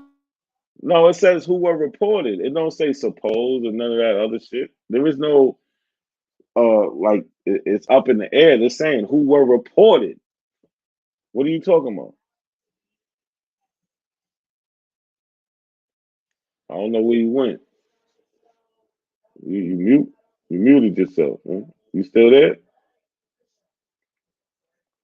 phone call? My bad. Now, Chris, let me ask you this. Does suppose mean definite? It don't say suppose. What did It it say? doesn't Read say it that. again. Read it again. It says historically, the Muskogee Nation were comprised of a confederacy of separate towns, tribes, and peoples. Each Uh-huh. town was a complete government unit in and of itself. Government Among unit, those okay. people, among those people were the Yamasi or Jamasi, who Uh-huh. were Uh-huh. reported to have immigrated from Africa prior to European discovery of America. Okay, stop. That's my whole point that you missing. Oh, I get That that part. You missing that. I get it. no, I'm not, because I've been saying I'm through with it and I'm trying to get off. You agreed that black people was here before the Europeans. That's my only thing. I don't have a problem with nothing else. My thing was, can we agree on that we was here before the Europeans under the name Yamasi? That's it. That's why I said you can call them African, you can call them Yeah, but I'm not Zimbabwe, calling you can them call them whatever you African, want to call them. bro. This is your source. I'm not calling them African. They call themselves African. I'm saying they know. Wait, so you saying they don't know their history? You know it not a better than them. coincidence. We You don't know have it a better than them. problem. Not a Wait, coincidence. do you? All right, so we agree Not a that these people coincidence. came I'm a from Geechee. Africa. Listen, not a coincidence. I got Geechee in me, and I got Choctaw in me. Do you understand what I'm saying? Yeah. So what I'm saying is this, fam. I don't give a fuck about all that African shit. My thing is, was black people here before the Europeans or not? That's all I care about. The terminology, I don't give a fuck. Cause one thing you can't do is prove that Bro. nobody here was calling themselves African before the European got here. You can't prove that. You can't All prove right, check nobody this was out. even I don't using the need to word prove African. it. I You don't, can't bro. prove nobody was using the word African before the Europeans got here. You can't Cool. prove that. So I don't Cool. get caught up in that word. That's all my thing is. But What black that's people here? what you're trying to Was do is black people here? deflect. Yes or no? Was I black people already here? listen, Was bro. black people Listen to here? me. Was black people here before the European, not a coincidence? We're gonna go through this again. Melanated people populated the whole world. Okay, so we don't have no problem then. That's what I'm saying. No. You can get back to your show, brother. Now look, check this out. You asked me a question, I answered it, right? Why I can't Yeah. ask you a question and you answer it? I can't, not a coincidence, but I'm trying to let you get back to your show, man. I'm sorry That's for cool. interrupting No, your show. this is no. You're not Listen, I'm sorry interrupting. for interrupting your This show, brother. this I'm is trying to part let of you the get back to show. your show. This is part of the show. This is part of So the show, brother. you just gonna make me part of your show now? What do you mean? We cool. We talk damn near Yeah, every we day, cool. brother. But We you talk know damn what's near gonna every do? Not a day. coincidence. I'm Hold glad. on, I didn't get my question off though. Come on, get the question out, not a coincidence. All right, here go my question. Right Okay. in this Okay. first section, when they say who are reported to have immigrated from Africa prior to European discovery of America, But who reported it though? Who reported it? these are these Negro, these Black Yamasi people. They reported it. Remember, this is when they them. told No, the hold on, European they came from Africa. Ain't this? Hold on, ain't this your source, brother? Yes, it is. So why are you asking me But so hold many on. questions about your My source thing is now? this. I brought that up to say this. And I That they keep came from telling you, Africa? my only problem is, was there black people here before the European or not? And do you agree with this black man right here? Because you said let the black people speak. Bro, if we got Black people claiming to be part of a tribe who was here before the Europeans came here, why am I going to disagree with that? That's why I'm trying to get out of your show. Me and you don't have no disagreement with not a coincidence. We on par. We on But point. why are you skipping over this Africa part, brother? I don't care about that. Why? Because I know, Yo, but hold on. because I That know, goes no. I know that word African You have came to here care through about it. contact with other people, not a coincidence. You Do you have not to care understand about that? it. You Do have you to care not about it. understand that that term African came through here through other contact with other people? You do understand that, right? You know the Muskogee don't have no word for African, right? You do know that, right? You know the Algonquins don't have no word for African. Bro, You do know that, but right? guess what? They do now because these They people do didn't, but now. they did that first though. Hold They on, do now, and they But did understand the they difference. originally have it though? Did they originally have it? Did they originally have it? Yes or no? Bro, that doesn't mean nothing. No. Don't do that. No, they didn't. They didn't. Okay, But then. So what we but talking listen, about? because we're talking about nomenclatures. You know what that is? You know what a nomenclature is, brother?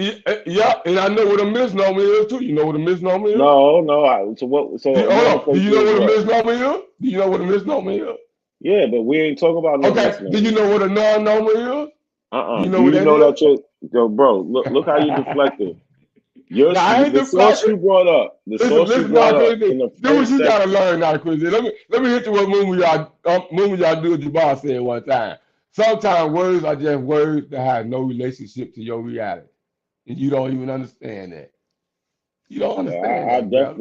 definitely understand that. Do You you don't understand that. understand? Do you You don't understand that? understand that, brother.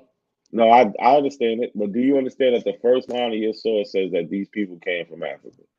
My point is, was they here No, I before the get your European? point. I get your point. Yes, Was they was they here here before before the Europeans. European? Okay, Yes. now answer me this Now, then. where'd they come from? Where When did did they they come come from? from Africa? When did they come from Africa? Oh no, my question. This is your source. According to your source. When did they come from Africa, though? Okay, we'll get to that. Where did they come from first? You asked a question, I answered it. Now answer my question. Where did they come Okay. from? I don't know where they come from. No, according to your source. No, But see, this is according what I'm to telling you. bro. This is what See, I'm see how telling you. bro. You see how you're not answering the question? That's very I did. I said I disrespectful. don't know where they come from. They just was here. No. According to your source, where did they come from? They said they supposed reported. Now let's be fair. They didn't say definitely. They said it was reported, but they never said who reported back. Who did the reporting? Bro, this is the No. Amasi. You got to learn how to Hold on, read, brother. stop. Oh, this is No, not crazy. You're not gonna do me like that. Who did the No, I'm reporting? not. Who Bro, told the these Yamasi are they came? Who told the what Yamasi told the Europeans they came from Africa? Which one? this is the oral history. This is your Cause we source. You know should they got know. the European got there 1520, right? Where Bro, the is this your Yamasi at? source? Is this your Hold on, source? I don't know why you giving. hold See, on. look, you not. Hold Nah, on. nah, Did the nah, nah, European get nah, there nah, nah. 1520 where the Yamasi land was at? Bro. Yes, no, yeah, No, no, I'm not gonna keep answering questions that yes, you no. don't. I can't even get one answer. I can't get one question answered. Because we don't have a disagreement. We already agreed black people was here. Cool, but where did they come from according to the I don't Yamasi? know. What did the I don't Yamasi know where say nobody according to on your this planet document? come from, bro. Listen how the According to your president. document, bro. I'm wise According to enough to your say I document. don't know, fam. All right, I'm so wise all enough to right, say that. cool.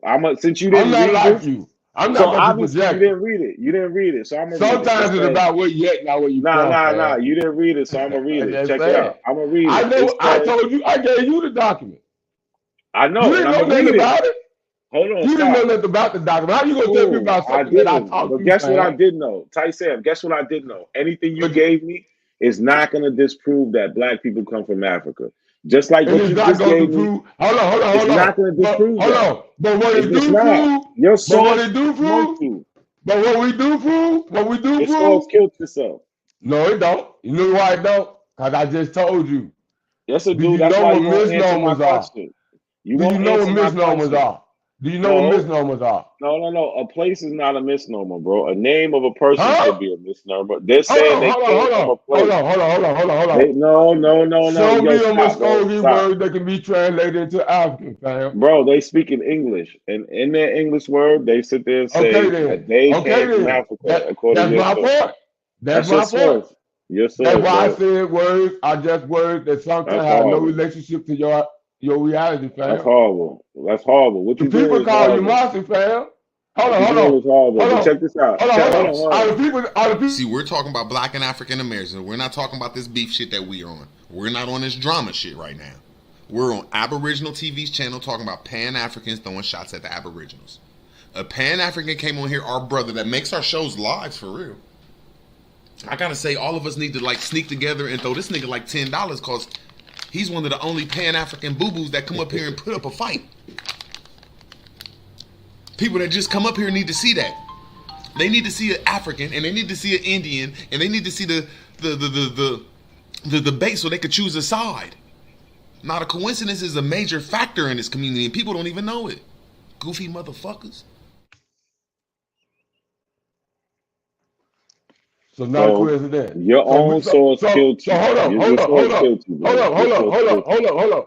I'm gonna ask you Sorry, again. bro. Are the people not called you Marcy? They call them Yamasi. Yamasi, yeah. They call Yeah. them Yamasi. Okay. Let me ask you this: is Yamasi an African word? No. My case closed. Then that's how cold I am. I'm done. You done? That's how All right. cold I am. The people Cool. named Nah, Yamasi. The people named Yamasi, fam. cool. That's cool. The people were Yamasi, fam. That's cool. That's how So, cold I am in the game. according to your document, it says that these people came from Africa. This is What your it say source. that, what their name was though? Is Yamasi an African word? Answer that. Is Yamasi an African word? Not that I know of. Thank you. That's how cold I am, fam. Ooh, I the just told word you who ain't. showed. I just, Listen, are you gonna let the but black bro, people check speak or this not? out. Check this Are out. you gonna let the black people speak or not? You speak non-African words. Yeah, the black people speaking. They said they reported that they was from Africa. So But did they also you say they speak was here before the non-African European? words Hold when on, you hold on, say hold on, hold on. Aboriginal. Not a question. Did they also say they was here before the European? Let the black people speak now. Yes or no? Yes, I also said And black that's people my was here whole before point. Black Europeans. people was here before all these motherfuckers, Can you man. see the screen? Can you see the screen? No, I can't. I can't see the screen. Oh, Well, the if skin you color put, map. Oh, come on, man. Come on, man. Come on, don't do so that. can you Come see on. brown? Hold on, stop, bro. Hold on. My point is, you're real late. This map was made in 2004, right? I This don't map was care. made. I Hold don't on, care hold about that on, map. Who made it? Who made it? Who made that map? bro. Hold on. I'm gonna tell you. Samuel Yamasi made that map. Bro, listen. This map was made in 2004, right? And you can see clearly over here in America, we got all different shades of brown, bro. Did the Yamasi That's make that it. map though? This has nothing to do with the Umasi. The point is, you keep talking about, oh, black people was here first. This is old shit, bro. We know that. So what we arguing about then, not a We're arguing because you won't simply read this last line because now you act Because like he you say couldn't they see the African? screen. Hold on, Because now he we say they know. supposed to came from Africa? Hold on, we know you can see the screen now. You try to act like you couldn't see the screen. Can you I read can't the see the highlighted screen. part? Can you read I the can't see the highlighted part? screen. Can Not you read the President. I highlighted? gave you the document, sir. Hold on. Okay, I'm gonna read it. But can I read it my way? Can I read it my way though? Okay, here we go. I'm gonna read it for you. There is no can you Hold read on, it hold your on, hold way. on. It's either you read it Who right or you were don't, bro. Like, reported to have immigrated from Africa? Now, who reported it? Before the Europeans. We ain't gonna leave that out. the Prior. Yamasis reported it. Prior. That's Hold who on, hold reported on. it. This Prior. your source, Prior. bro. This your source. Prior. I'm gonna read it again. The Yamasis or Jamasi, we clear, okay? Who were reported to have been immigrants from Africa prior, and that's my whole point. That's what you missing. I don't care where you say they come from. I have no proof of that. Yo, My why do you point keep? is, No, hold my on, hold point on, is where they hold at on the on. Check land. this out. Were Look, they this on the how, land this before how. the Look. Europeans? Stop. Look, we actually agree on the prior part, right? But you're That's using. the No, president. So what bro. we See, arguing for then? bro, stop, bro. I'm about to tell you. You gotta let me talk. You keep just. If you want to say this is your source for saying that people came here prior, cool. But why are you not accepting the other part? They said they came from Africa prior to Europeans. So they're saying they got here before the Europeans. If that's what your source says, cool. You're running from that fact. I don't know why. This shit is weird, but everybody who's watching can see it. This is your source. I didn't pull this up. This is yours. You won't talk about that. You keep trying to say, oh, we have nothing to talk about. Obviously we don't. You've been hounding me about this shit in every chat room you find me in, talking about this source. And the first line, it says they came from Africa. That shit don't make no motherfucking sense. That was That shit here. don't make no sense. But is you okay with the black man whiteness though? That's all I'm asking you. Is you okay with that? You asking me mad questions. You won't Yeah. Now answer you know it's a one of black my man that questions. wrote this bill, right? I'm just saying, you know it's a black man that wrote this bill, Yes, right? and this black man also said they came from Africa. Okay. I'm cool with that. Hey, I don't have a problem with that. All right, Because I cool. Then we don't understand have a problem. They misnomers. came from Africa. I understand misnomers. I understand They came certain from words have no Africa. relationship to So our what's the realities. I problem? What's the understand that. You problem? don't. So we can move I on to the next understand thing that. then. So I we got understand King your Blue. mafia have more No, check it relationship out. to us Check it than out. African Cool. fam. This is where we at. We got King Blue, who's a Chickasaw, who say they of African descent. We got So the who is this guy Yamasi. right here? What is his name? What's the Stop. guy name that wrote this? Whose source is this? Whose source is this? My source saying what I'm saying. We was already here. So why are you asking me questions about your source? My source saying what I'm saying. We was here already. I don't know what you arguing. No, I ain't arguing What about is you nothing. arguing? What you arguing? Your source agrees with me that My any black people source in agree with America me came too. from Africa. Hold on. My source don't agree with me neither. My It source don't say does. we was already here. Yeah, y'all was here before the So what we Europeans. arguing about? That's what I'm asking you.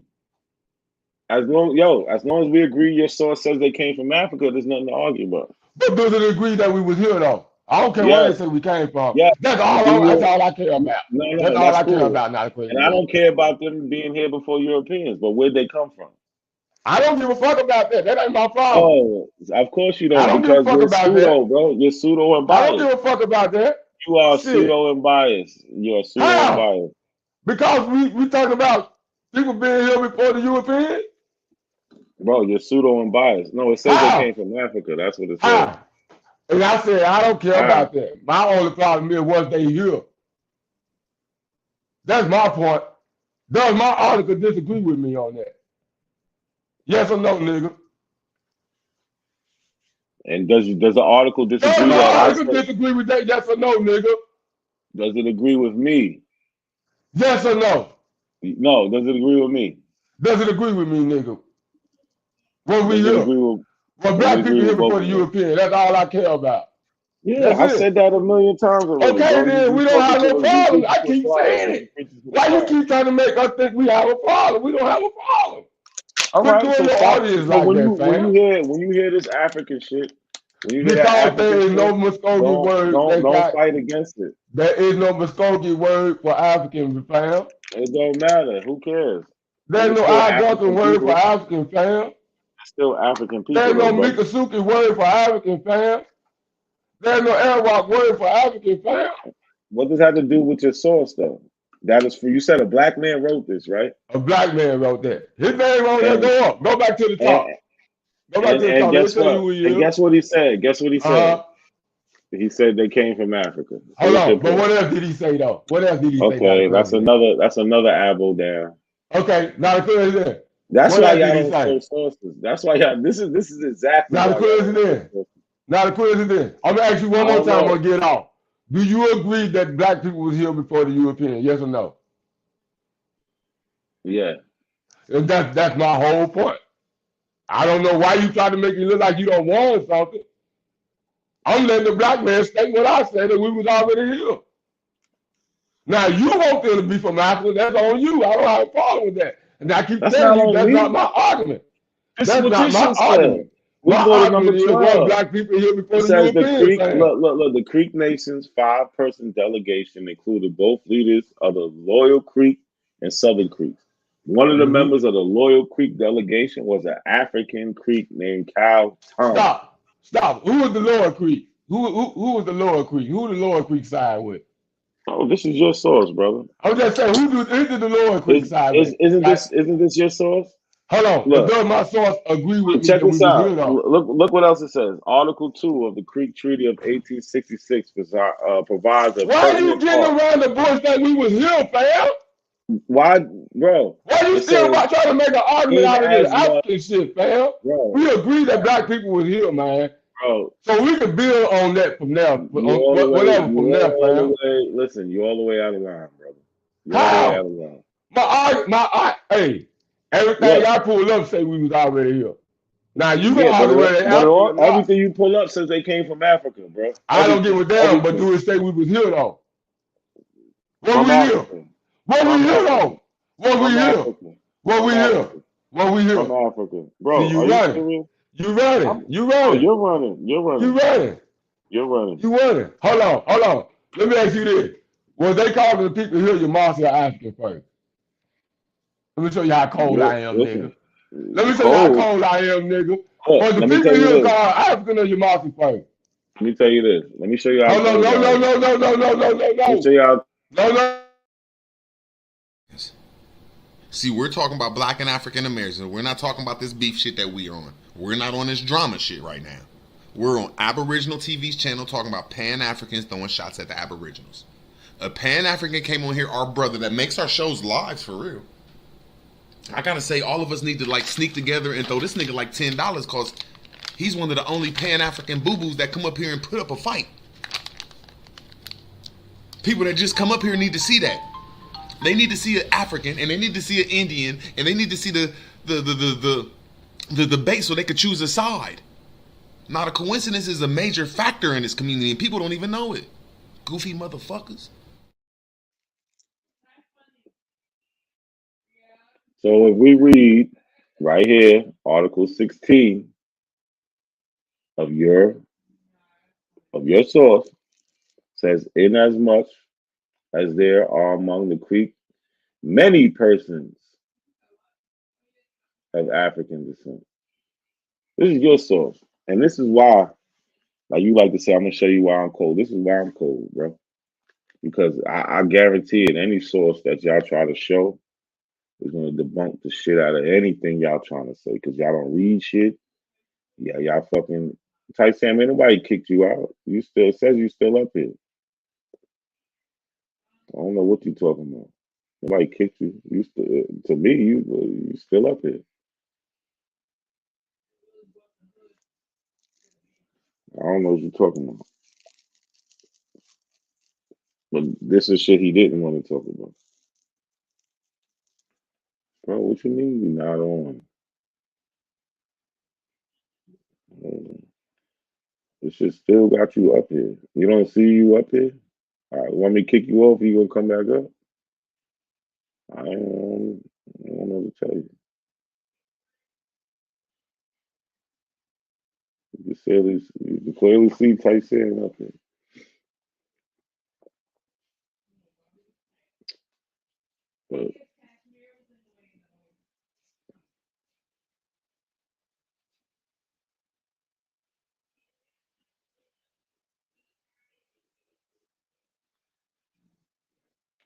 But the point is, Tyson, this is your source, and your source is nothing but African.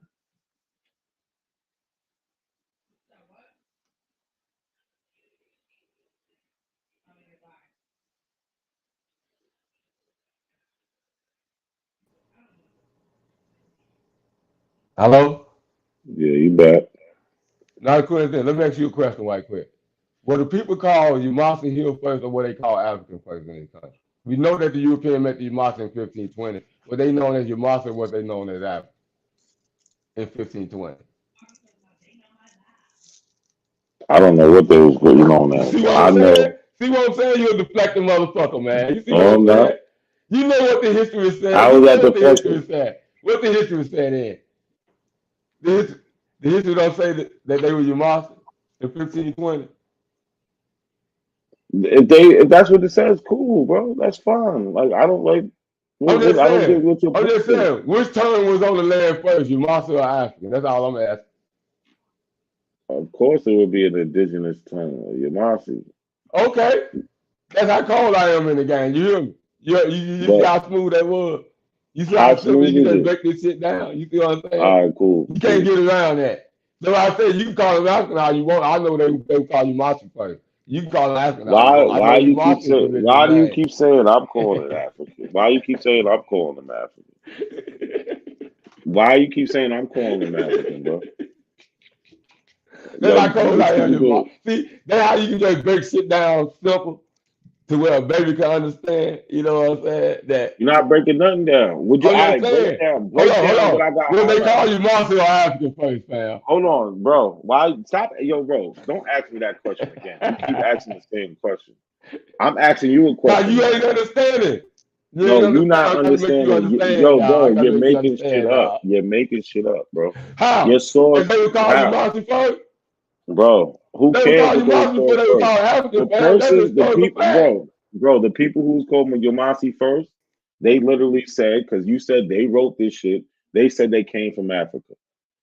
So I don't know what the fuck you talking about. It says nothing but Africa all in this motherfucker. You want to skip over that shit, you bugging the fuck out. You just could keep talking, keep saying the same shit. It just says Africa here. Hey, are you bugging? Africa right here. Enslaved Africans, like Creek Nation, citizens of African descent. It's Africa all through this motherfucker.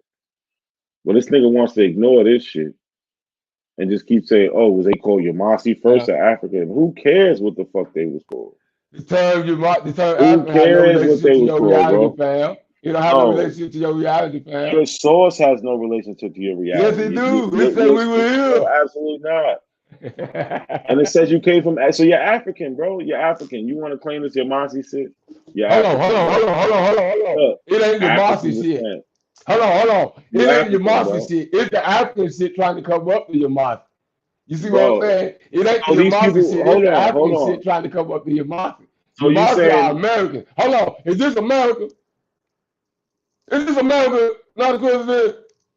I'm not answering another question until you read this line right here, bro. Is this Like you America though? bugging the Hold fuck on. out. Is this America? That's my last question. Is this No, I'm not America? answering shit. No, you can read that. Once you read that to me 5 times, I'm gonna answer it. Like you bugging the fuck out. Hold on. Is this Bro, and America? Is this this the America? problem. Hold This the on. problem with Is this, your bro. hold on. Is your monster in America or Africa? Not a coincidence. This is the problem with y'all. Cause that word African had no relationship to your reality, fam. You don't get that. One of the brilliant Well, men no, of listen. Philadelphia told you that. Do you see what you're Sometimes doing? words are just words that have no relationship to your reality, fam. Tyson, you have to Shout go. out to Mummy Abdul Jamal, fam. If you Hey, keep man, doing this you better bullshit, you get have your to shit go, up, bro. dog. I'm gonna get out of here, man. I'm gonna go to bed, man. I got shit to do tomorrow, man. I think I you appreciate should, you letting me cause up, not a question, man.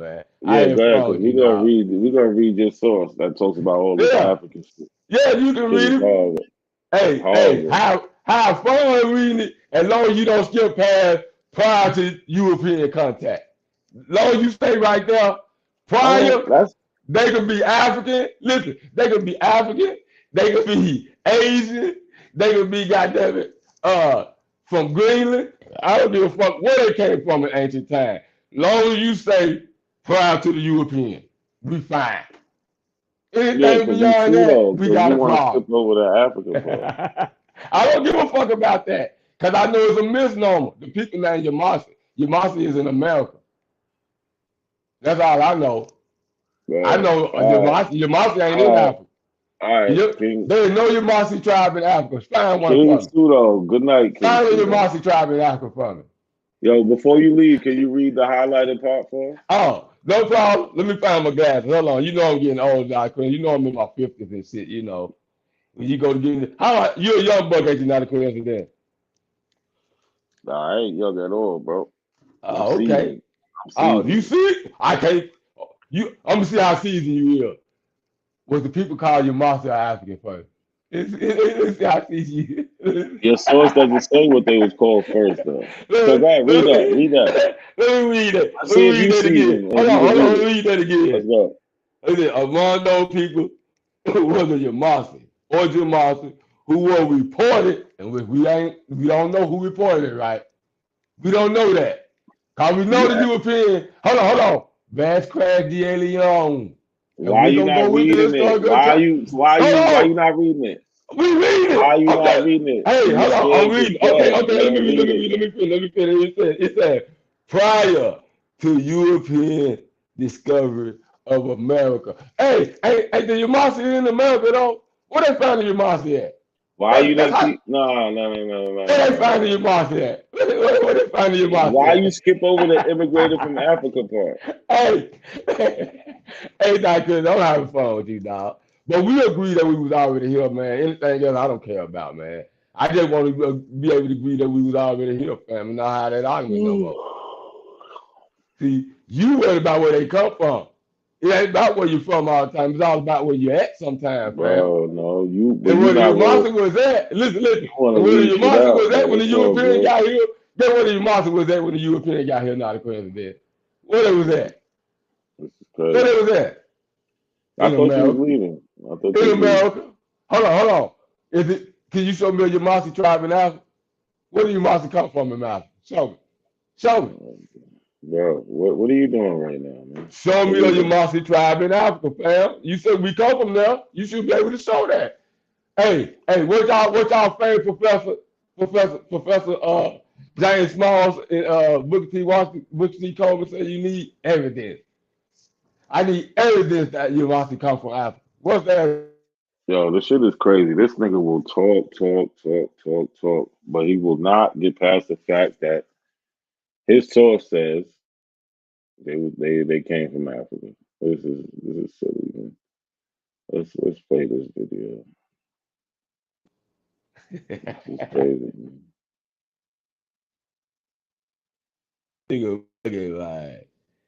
Peace to all the viewers. This is not a coincidence. And today This we're going nigga to tackle bugging.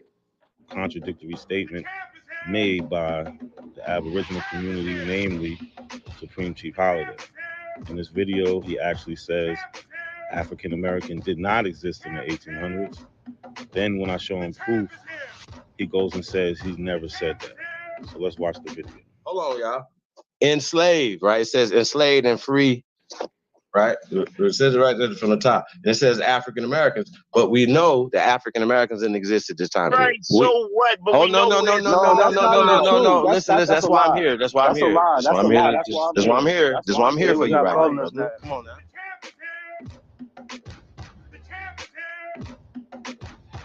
But we know that African Americans didn't exist at this time period.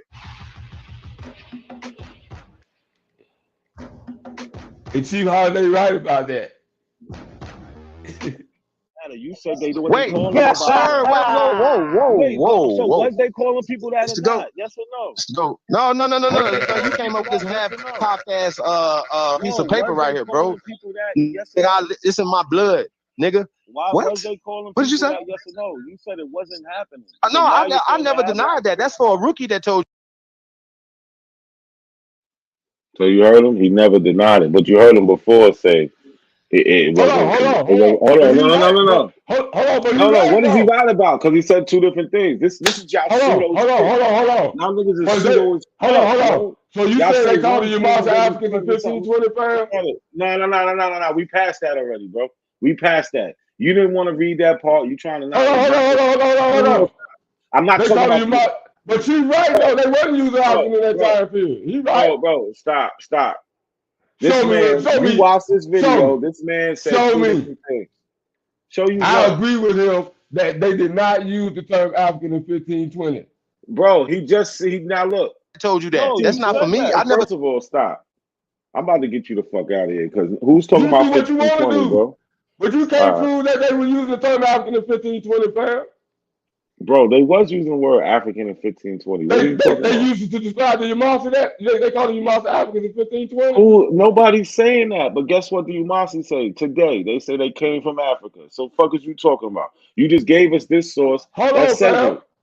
You gave us a source that says You it. gonna Fuck keep out of running here. around the fact that I said that people was already here before the Europeans. Bro, that's your Why you source. keep making an argument that I'm not making, That's fam? your source. That's your source. This is your source. It literally says this. It says among those people were the Yamasi and Jamati who were reported to have immigrated from Africa. Fuck is you talking about? But who That's your reported source. it though? Who Fuck out reported of it and here. when? Didn't you say the black man wrote this? That's a black man wrote that. I agree with Right. that. This is your source. Get the fuck And out my of here, man. source agreed with me, fam, that we was already here. Hold on, I'm gonna ask you one more motherfucking time, man. Hold on. That article before, sir. You didn't think I never seen that article before? Hey, listen, you are. Have you graduated from MBK yet? You never seen shit like this before. Why What? you changing? You said they wasn't calling nobody that. I never said that. Hey, listen, Yes, you Supreme Chief did. Holiday never said that.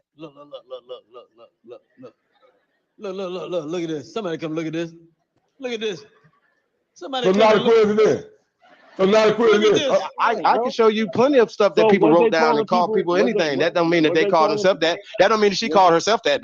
Does that mean that she No, called herself that's that? not Yes the or no? question. That's not the Sir, question. does that mean that You she said calls they wasn't herself that? calling Yes or no? anybody that. Does that mean that she calls You said herself they that? Yes or wasn't no? calling anybody that. I They never called said everybody that. with- Yes, you did. Okay, listen. Once again, I never said that. Okay, so let me ask you one question. Was they calling people African Okay, go ahead. American in the 1800s? Yes or no? Yes. Oh, okay. Yes. So you And say there you you never go. said that before. You're a liar. I never said And that. there you go. Yes. Y'all niggas just lie, man. And I agree with that. In 1800, yeah, they was using it. But in 1520, was they using it? We know the European got there in 1520, not a coincidence. Was They they wasn't using even African calling then? this shit Hold America in on. the 50s. Was they using African in 1520 or was they using Yamasa? They was using African for the Hold on. Africans. In 1520? In 1520, Absolutely. Memphis, South Carolina, they were using African. Show me that. Pull it up on the Bro, screen. I'm not. Show me That's not that. my claim. No, that's Pull not it my up. claim. I didn't Pull even it up. claim that. I didn't claim it. So when they I started using the said, term African then? bro, I said they was calling Africans Africans. That's what I When? said. When they were called African African? And who was calling them When? African? Bro, When and they who? actually, oh my God, bro. When and who? You gotta stop. No. I'm not answering no more. You can answer my questions or you can go, bro. That's When just and it. who, fam? All right. You want to go? Hey That's what man, you this want to your do? show, fam. Yeah, like you playing games. You come up here I ain't just playing keep that game. asking I'm the asking same who called them fucking African and question. when. Bro, your source is this your source? Yes or no? Just for the That was record, written in 2021, 2020, fam. is this your source? So what did you? Yes. Why did you give me this? Yes. Hold on. Now the question is, are Why you did you do, give hold me on, hold this? on, Why hold did you give on. me Are this? you still saying black people wasn't here? Is this our argument right now? No, that's not what we're talking So about. what are we talking about then? Why are you still talking to me about Africa? We talking about how the Yamasi say they came from Africa, according to your I source. don't care about that, fam.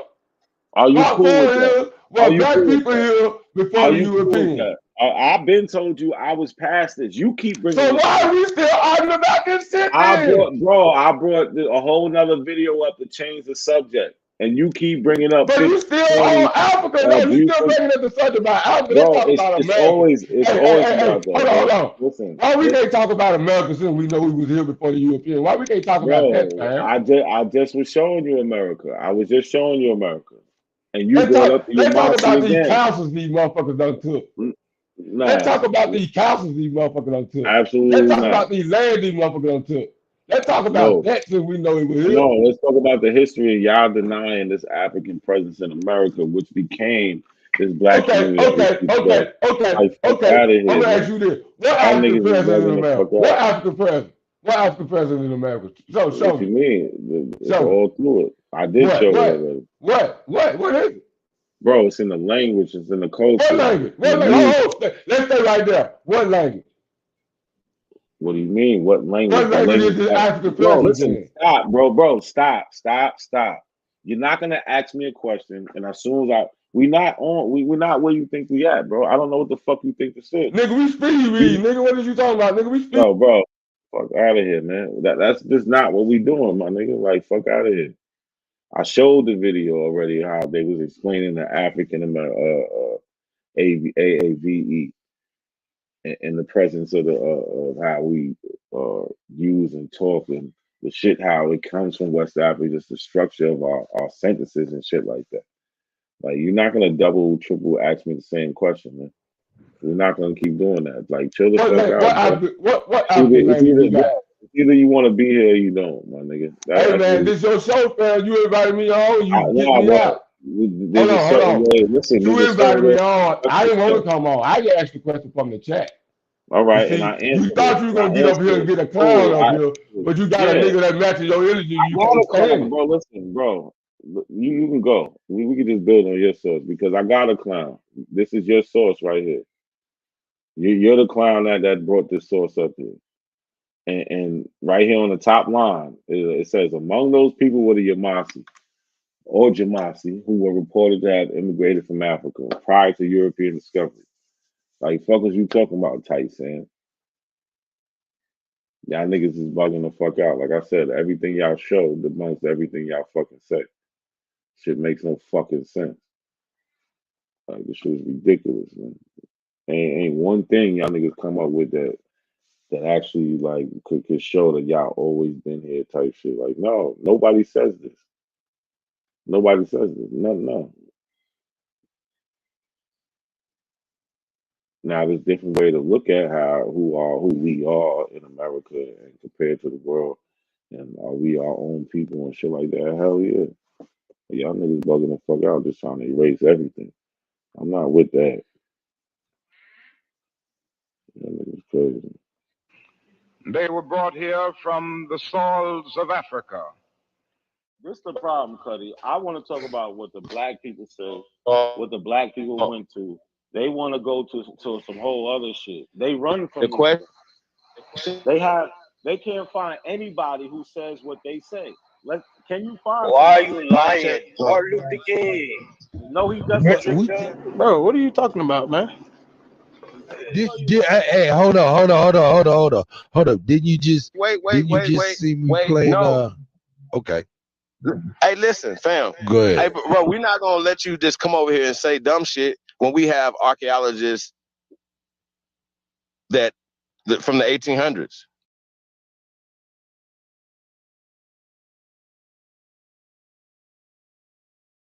books. We got plenty of things. But We hold got up, too Chief. much Hold stuff. up, Chief. Hold up, Chief. I need him Hold to up. address the Not a science, bro. coincidence. Don't Not a just coincidence. talking points. Not a coincidence. Didn't you just see Address me the play science. Eddie Griffin, and he just spoke to that? I just played Tariq Nasheed the No, he other wants to day. find some pale skins to say I'm saying. He need a pale skin to say it. I'm saying. What do you need? What are you saying that we're lacking? So look, this is what you're lacking. Somebody made the claim that Martin Luther King says that we're Aboriginal. What I just put in the back chat is a speech. No, he said we're exiled in our own land. Don't do it. Stop. No, we're not about to do that. Ain't y'all We're not saying the going same backwards. thing? Let's go to what we could prove. He never said he was African. We What's know the that. point? Stop it. We're going back to the science. All right. No, you said that we don't have any foundation. Hold on. No, sir. Hold on. Only address the Can I science say that what we're I'm saying? providing. It take me 10 seconds. Okay, then address the science, please. The claim was MLK saying exile the own land, which equals Aboriginal. What I'm saying, I put a speech from 1966, March 17th, where he says that we came from Africa and was in slavery. Y'all be lying. Now let us notice first that we have made meaningful strides. And I think I should point out that the Negro himself has come a long, long way in re-evaluating his own intrinsic worth. In order to illustrate this, a little history is necessary. You will remember that it was in the year 1619 when the first Negro slaves landed on the shores of this nation. They were brought here from the soils of Africa. Not like the Pilgrim Fathers who landed at Plymouth a year later, they were brought here against their wills.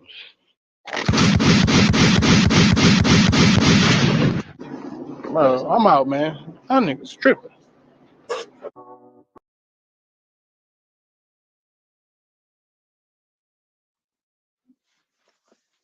See, that's what it is. The Abos are missing something. They missing the eyewitnesses. They missing the history. This shit pops up literally out of nowhere. Out of nowhere. There is no, like, you know how you can follow, like, we can follow this Black history every decade, and it never misses a beat. You're going to find Africa literally every decade. You can go back to the beginning of America, and you're going to find Africa. That's just it. You do not find this Abo shit until you get into the 20 late 20 teens. Like, that's just it.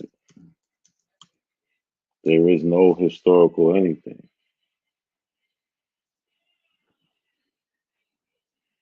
Nothing about them has a history.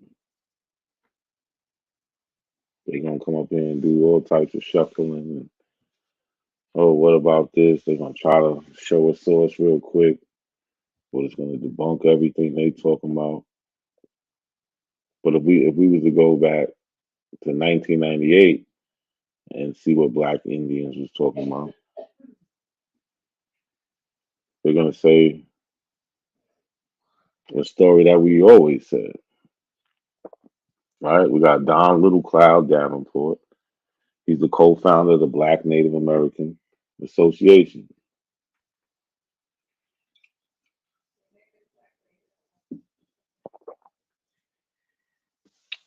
So one of the things he says is we try to focus on the wholeness of ourselves, the African American part and the Native part, which is clearly saying they're two distinct groups, two different people that came together. They're a mixture. Abos don't have a history.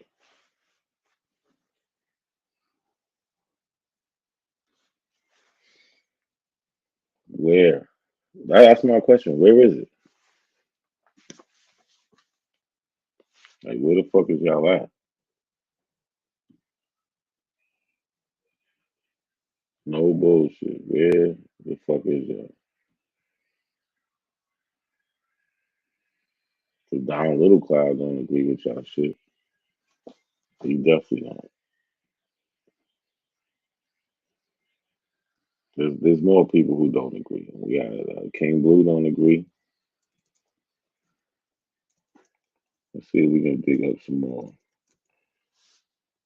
people. Right? It's from 1993. From the Austin American Statesman, September 12th, 1993.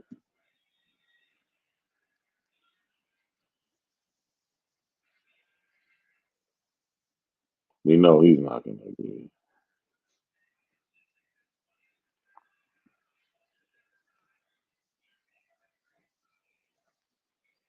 What does he talk about? All right. It says the truth is that there have always been black Indians. We are the proof of that. In the southwest Texas town near Mexican border, William Dunn Warrior and Charles Emily Wilson tend the burial grounds of their ancestors, Seminoles, who migrated more than a century ago from Florida. And if you want to know, this is William Dunn Warrior, whatever his name is. Here we go right here. William Dunn Warrior says, there was a time when no one wanted to be a Seminole. That's his name, William Dunn. Right, but let's go. Let's continue from Florida. Warrior and Wilson are the keepers of an extraordinary history once nearly lost to the ravage of times. They are African Seminoles, Black Indians. Wow.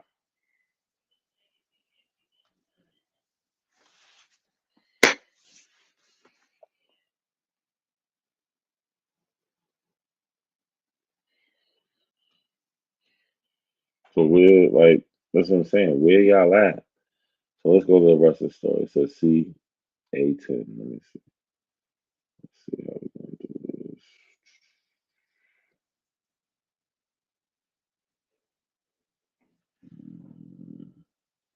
Yeah.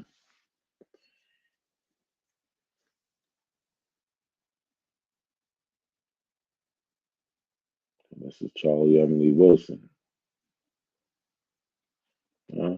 This the grandma y'all be talking about? Hmm. She agrees with this African shit. You know what they say. Basically, it's just two different groups of people coming together. Right? Here's a quote from her. Wilson helped organize a homecoming that celebrates the Black Indian heritage. That's what our people are, red and black. What do you think she means by that? When she says red and black, what do you think she means?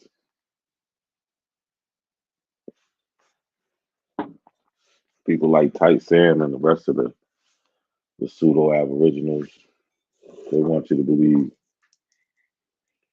Who knows what they want you to believe? It ain't gonna be right. So like I said, this Abos is like a church, man.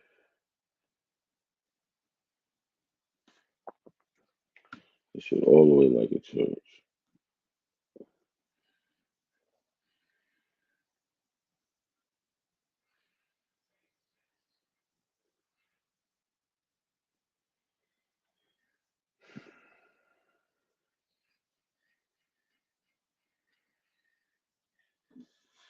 So I've been coming for them for a long time now, and niggas will never give me a debate.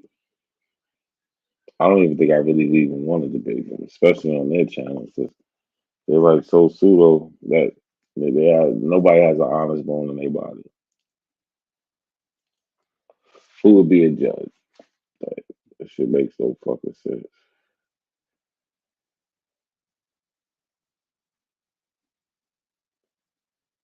Yeah, it can never happen.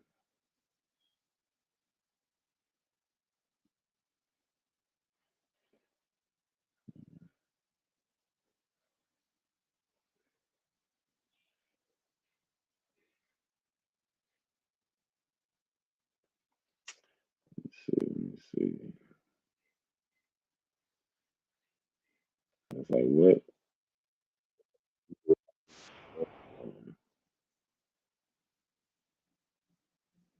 But I don't get how they not finding certain things in their records.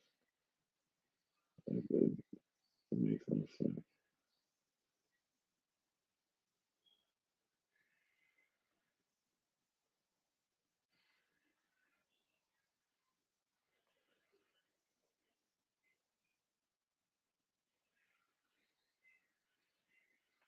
Let's see what I got. What I got.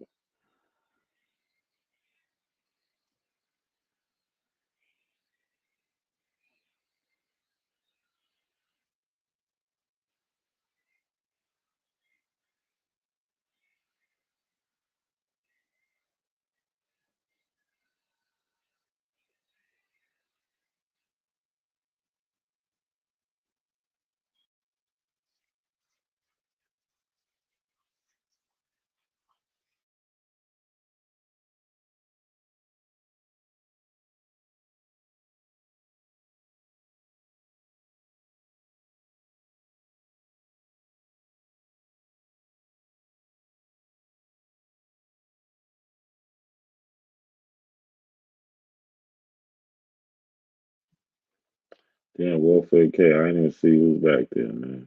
My bad. I'm sitting there looking for shit in the background.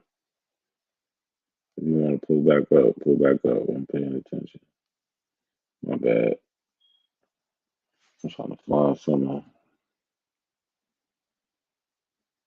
Trying to find a little segue or something.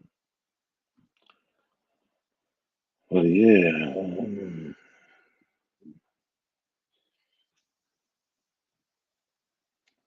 that's basically it. Like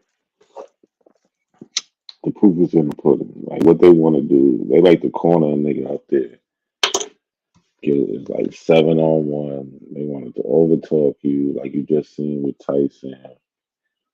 They want to overtalk you, keep repeating the same questions, act like you're not answering the questions. Like shit is just,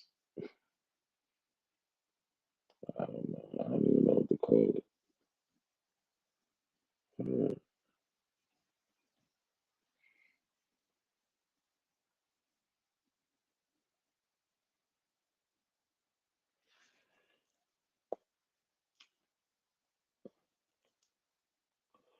Let me see what we got. Yeah, let's play this.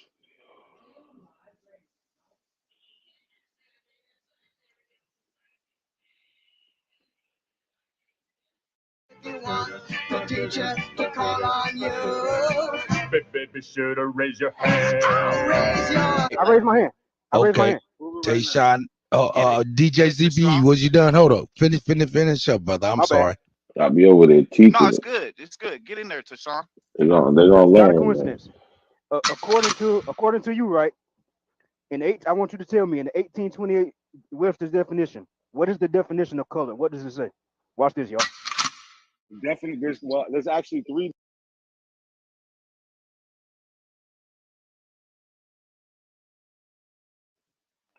See, the weird part is you would think that he would ask me the question if he actually read it. So it's obviously that he's just listening to people that he hears on YouTube. He's never actually went to the actual Webster's dictionary in 1828 version and looked up to see what it says. But I'm gonna show him right here. Three definitions. The third one, it says somebody of they talk about colors. They don't talk about people in the first two. The third one actually talks about people of African descent. Okay, in that same You want me to dictionary. pull it up? Yeah, okay, I got you. In that same dictionary, what's the definition of American? Go. The copper color races, okay. But that has nothing to do with the definition of color. You see what I'm saying? That's disingenuous. Who have they called? Yeah, there is a lot of disingenuous stuff going on here. Your school system and you. They should have never let you out of school with that type of thinking on the way English is formed. But let's get into it. The way they're using that word copper colored in the phrase, in the definition of American is not the way he's trying to use it. They're not saying color like people of African descent, as we see here. They're saying copper colored, as in their description. They're saying they're copper colored, as in right here, they're pale red with yellow to it, like this woman. You don't think that you're this woman. But back to how this word is broken down into the sentence. Right? So we have the copper-colored races found here. Well, copper-colored in the sentence is an adjective. It's describing the American races. It's not saying they're copper-colored. I don't know how many times I got to say this. I don't even know if they're going to understand this. That's the sad part. So since you want to be so honest, so Tayshawn, since you being so honest, what is the definition of Whoa, whoa, whoa, whoa, hold on. I ain't done with you. Nah, you. No, answer that. Hold up. Negro in that same dictionary. Since you want to be so honest, what's Negro in that same dictionary? That's fair. What's Negro in the 1500s? No. Listen, Linda. Nobody's gonna. No doubt you can share your You never screen. asked the question, I though, got not you, a Sister coincidence. Bethy. You're Don't keep patient. I asking got questions, you. bro. Negro is just Spanish for dark. Negro is a language, Spanish language for dark people. Y'all, what are you talking What about? that mean, bro? Like, I don't I understand. don't know. Tayshawn brought it up. He brought the dictionary up. So in that same dictionary, what is Negro? I'm talking about Don't bring no color. I'm dictionaries talking up. about color. Let's don't bring no dictionaries up. I'm talking Hey, about one word. listen. Okay, Hey, hold up. This is remedial. Hold up, Junior. Hold up. New rule. Go ahead. Hold up. Go ahead, Chief. Hold on. Time out.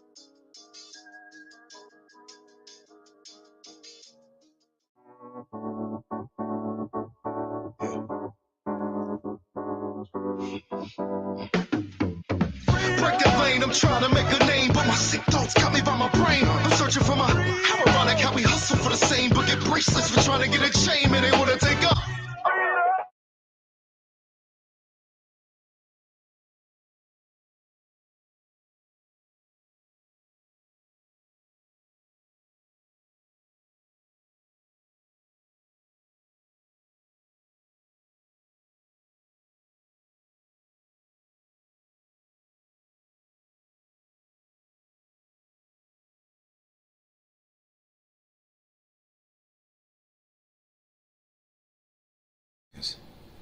See, we're talking about black and African Americans. We're not talking about this beef shit that we're on. We're not on this drama shit right now. We're on Aboriginal TV's channel talking about Pan-Africans throwing shots at the Aboriginals. A Pan-African came on here, our brother, that makes our shows live for real. I gotta say, all of us need to like sneak together and throw this nigga like $10 because he's one of the only Pan-African boo-boos that come up here and put up a fight. People that just come up here need to see that. They need to see an African, and they need to see an Indian, and they need to see the debate so they could choose a side. Not a coincidence is a major factor in this community, and people don't even know it. Goofy motherfuckers. It's nearly impossible to make an accurate list of the most prominent ethnic groups taken in the Atlantic slave trade. The one thing we can measure for the most part are the general regions enslaved Africans were taken from, and even the cultural and linguistic dominance of these groups upon arrival.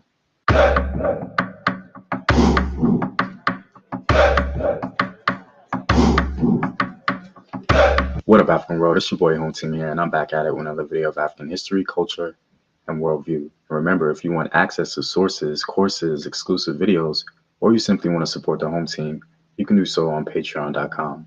The link is in the description box below. The Atlantic slave trade was the most tragic event in human history because of how it displaced millions of Africans from their homes and began a legacy of oppression for their descendants, generations to come. And this human tragedy is not even taken into account the Arab slave trade of African men and women, which is seldom discussed.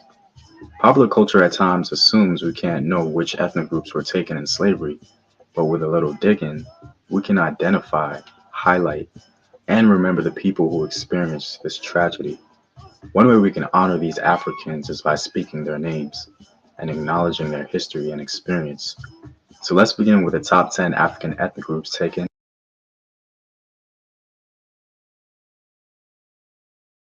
in the Atlantic slave trade.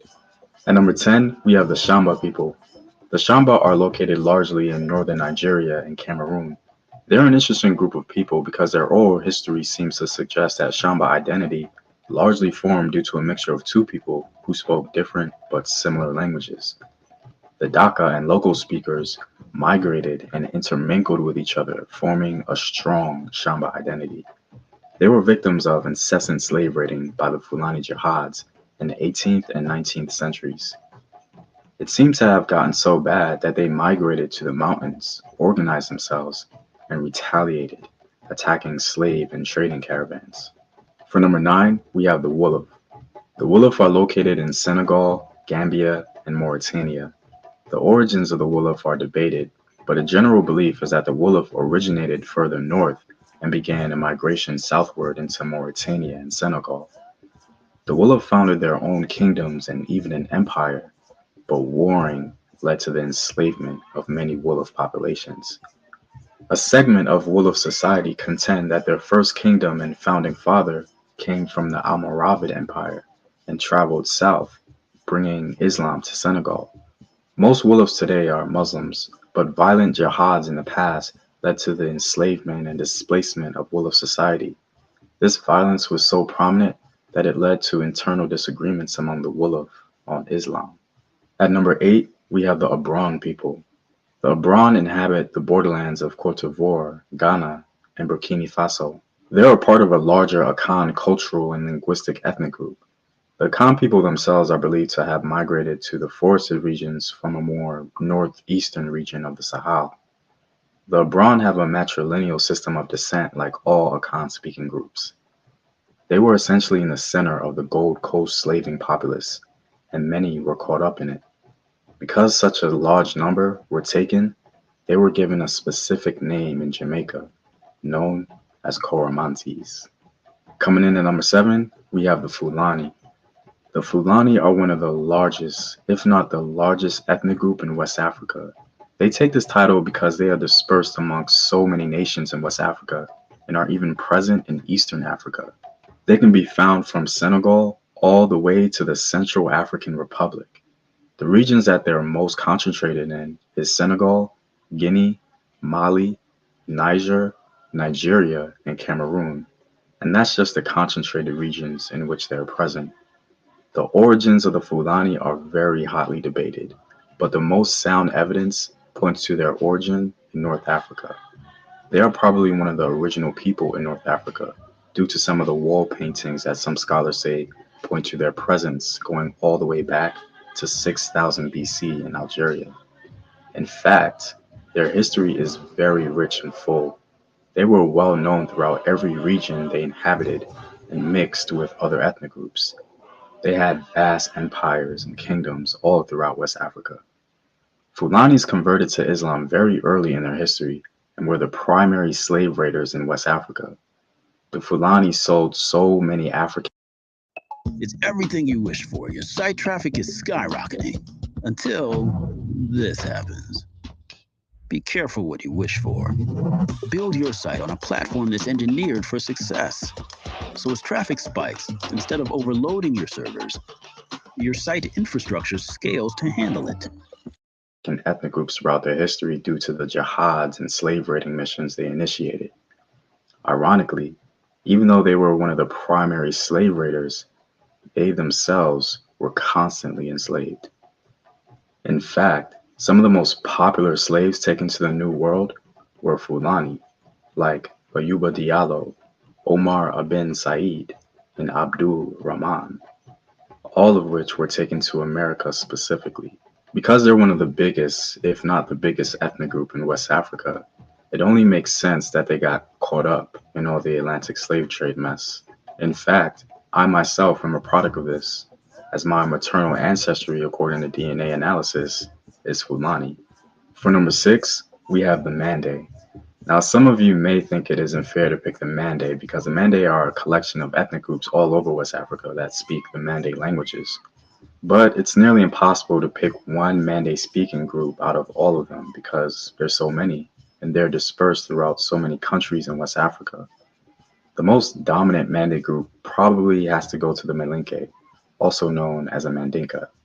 I guess we'll focus on them because the Mandinka built the greatest and one of the largest empires in West Africa. They influenced other ethnic groups culturally and linguistically, and they raided the coastline of West Africa, intermixing with coastline people. Even some Fulani themselves have Mandinka ancestry. The Mandinka were so prominent and popular that the term Mandingo which is an English corruption of the word, became a popular reference for strong black men with many attributes. The origins of the Mande are said to be in the Sahara, further north. Archaeological evidence suggests that the Mande groups were the first producers of stone settlement civilizations in West Africa, where they built elaborate fortified structures in Mauritania. Mande culture was the most dominant in West Africa from around 1100 BC all the way to 1600. The Mandinka raided the coastline of West Africa, creating many hybrid kingdoms, all of which got caught up in the Atlantic slave trade. Coming in at number 5, we have the Fon people. The Fon people are the largest ethnic group in Benin, found particularly in its southern region. They are also found in southwest Nigeria and Togo. The Fon people historically were a sort of hybrid ethnic group. Oral history of the Fon people speak on the intermarrying between the Aja and the Yoruba, creating a new ethnic group called the Fon. The Fon people created a very popular kingdom in the 17th century called Dahomey, as they were well known for their female warriors, later called the Dahomey Amazons. In fact, Black Panther's Dora Milaje were inspired by the Fon female warriors. The Fon people were both victims and also victimized by other ethnic groups in the Atlantic slave trade. They became a significant populace amongst the enslaved peoples of Haiti and Trinidad. The popular Haitian voodoo is a direct descendant from the Fon people. It became the catalyst used to win the war against the French in their successful war campaign to gain their freedom. Coming in at number 4, we have the Bakongo. The Bakongo people are a Bantu people living along the Atlantic coast of Central Africa. They live primarily in the Democratic Republic of Congo, and Angola. Similar to the Mandinka in Upper West Africa, they created one of the most prominent empires in their region of Central Africa, called the Congo Empire. The Bakongo migrated closer to the coast around the 13th century from the northeast and became one of the first Africans below the Sahara to convert to Christianity via trade with the Portuguese. The Bakongo got wrapped up in the Atlantic slave trade, largely due to Portuguese intrusion. The Portuguese were literally taking citizens of the Congo Empire and enslaving them illegally.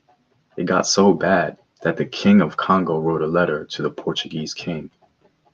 Each day the traders are kidnapping our people, children of this country, sons of our nobles and vassals, even people of our own family. This corruption and depravity are so widespread that our land is entirely depopulated.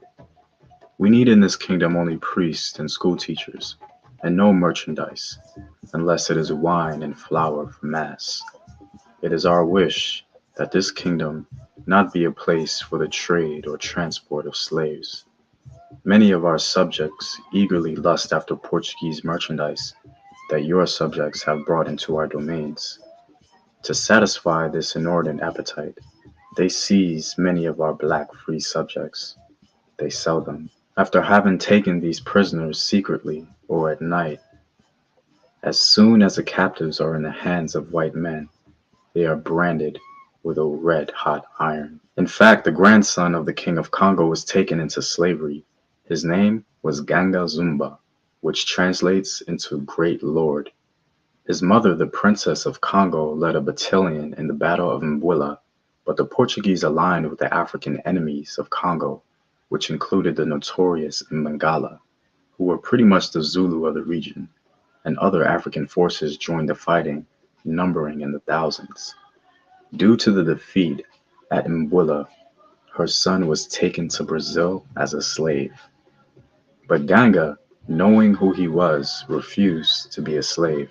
He became the first leader of a massive runaway slave settlement in Brazil. Some even referenced it as a kingdom because it had a palace, guards, and ministers. Brazil, like much of South America, became a port of entry for many Bakongo people and was one of the main entry ports for most enslaved Africans in general. Many people don't know that most enslaved Africans went to South America and not the North. Breaking our top 3, we have the Igbo. The Igbo are an ethnic group native to present-day South Central and Southeastern Nigeria. The Igbo are one of the largest ethnic groups in Africa. Even though the origins of the Igbo are debated, they have a strong presence in Nigeria for thousands of years. The Igbo got caught up in the Atlantic slave trade due to the Aro Confederacy. The Aro people had migrated to the region of Igbo land as a result of the demand for slaves and palm oil. The Aro Confederacy captured and enslaved Igbos and sold them to Europeans. Many of the slaves taken from the Bight of Biafra would have been Igbo. The slaves taken from the Bight of Biafra accounted for about 13% of all the slaves taken to the Americas. Coming in at number 2, we have the Yoruba. The Yoruba are an ethnic group of southwestern and north-central Nigeria, as well as southern and central Benin. The Yoruba, like the Fulani, are actually one of the largest ethnic groups in Africa. In North America, they might even be one of the most recognizable group of Africans, the face of an African immigrant, if you will. The Yoruba were the dominant cultural force in southern Nigeria as far back as the 11th century. The origin of the Yoruba can be placed before the Oyo Empire around Ele-Ife. The Oyo Empire was active in the Atlantic slave trade as Yorubas became victims and victimizers in the process of enslavement. The Yoruba were dispersed en masse to multiple locations in North and South America, with enslaved populations going to Cuba, Dominican Republic, Venezuela, St. Lucia, Jamaica, Brazil, Grenada, Trinidad and Tobago, and many others. The Yoruba seemed to impact the culture wherever they landed. Yoruba culture became so prominent and dominant that the Yoruba pantheon began to be worshipped in North and South America. The Orishas today are still worshipped and celebrated.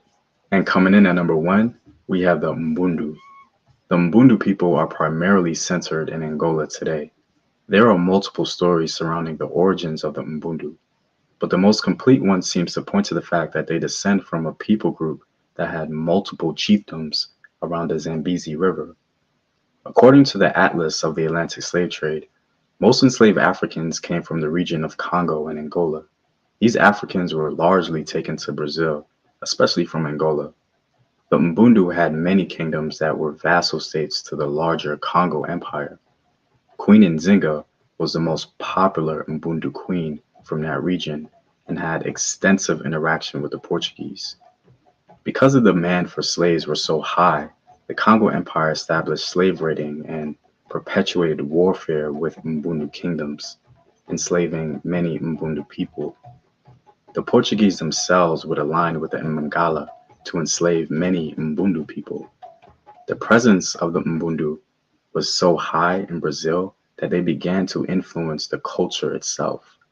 Most Mbundu slaves were war captives, so they developed their own martial art technique and brought it to Brazil. This Mbundu martial art was called Ngolo, and in Brazil it later became known as capoeira. Capoeira is one of Brazil's biggest cultural indicators and a symbol of strong Mbundu presence in Brazil. Evidence of the mass amounts of Mbundu people taken in the slave trade is my own paternal ancestry, according to DNA analysis, which is Mbundu. I'm glad that I can have somewhat of an idea of what happened to my Mbundu ancestor who survived his journey, making me a product of survival. Well, I'm all out, guys. If you like this video and would like to see more, you can support the home team on patreon.com.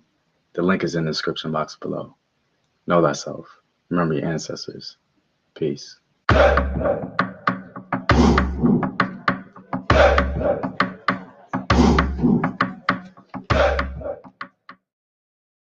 I grew up. So this is how you check what these social media people are saying. Like you can easily cross-reference any of this stuff. They're getting it from the internet.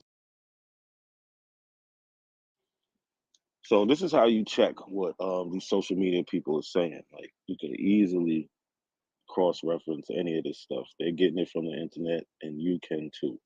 So they like to say that this African story is made up. It's a new thing. We got it out of textbooks.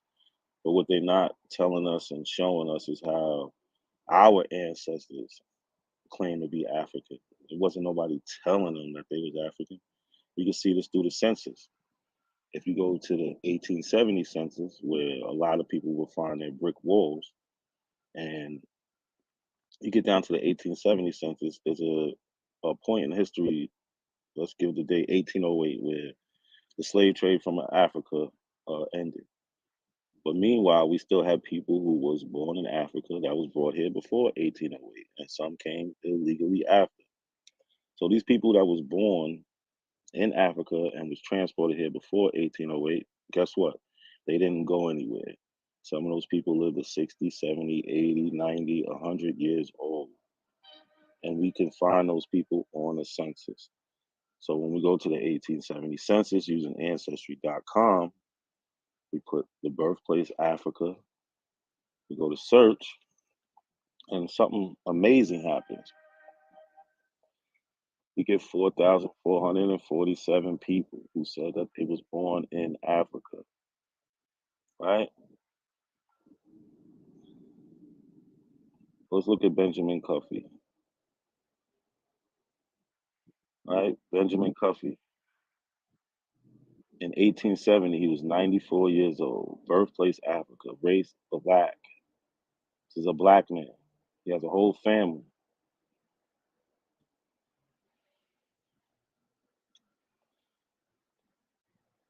And again, we see Benjamin Cuffey here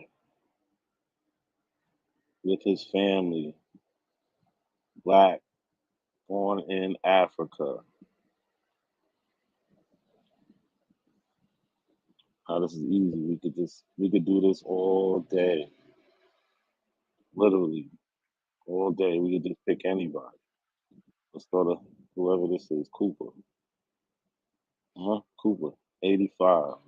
Born in 1785. In Africa, black. Like I said, anybody can repeat this. I'm not doing anything. Sleight of the hand, not doing anything anybody can do themselves. Scipio Cooper. Scipio Cooper, 80. Born about 1790 in Africa. Let's look at Cooper's family. So, like, what is the purpose of these people telling you that these black people were not coming from Africa and they was always in America? Look at this, Africa, right? He's a day laborer.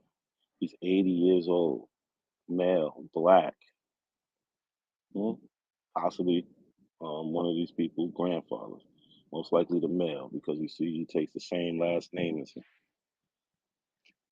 I don't like, what's the purpose of them lying? What is the purpose of the lies? What is it, right? Born in 1880, Africa, Henry Kalamak, right? See him with his family.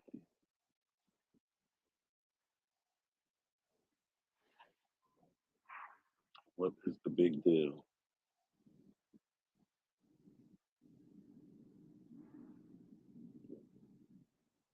Born in Africa. Like I said, we could just keep going, right? Wasn't no Africans in Louisiana, they try to say? How? How is that possible? Pierre Kofi, born 1784, Africa.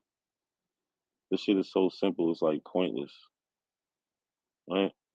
It's just pointless. 80, Africa.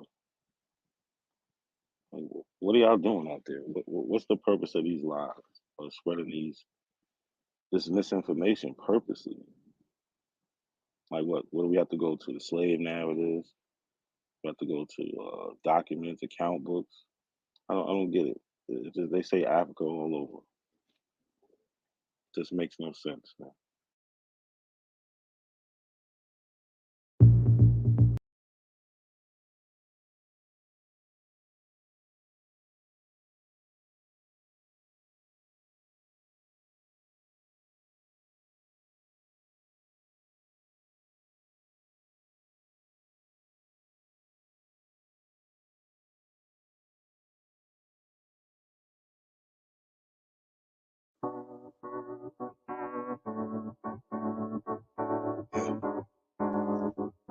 Break that lane, I'm trying to make a name, but my sick thoughts got me by my brain. I'm searching for my, how ironic how we hustle for the same, but get bracelets for trying to get a chain, and they want to take up.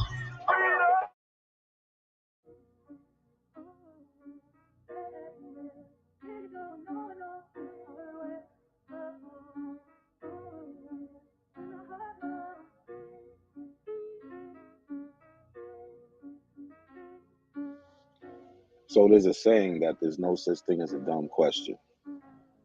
But when we're dealing with adults who claim to know history, then there is. There absolutely is a dumb question. The dumb question I'm talking about is the question of where is the African ancestor that came off the slave ship? This seems to be a persistent question amongst the Aboriginal community. Now, I say it's dumb because they don't know anything about history if they're going to ask that question. They would know that these people that were enslaved coming from Africa was not treated in the most humane way. They would know that when they came here, they didn't care what their name was. Talking about the people that was purchasing. They didn't care. So what do we have here?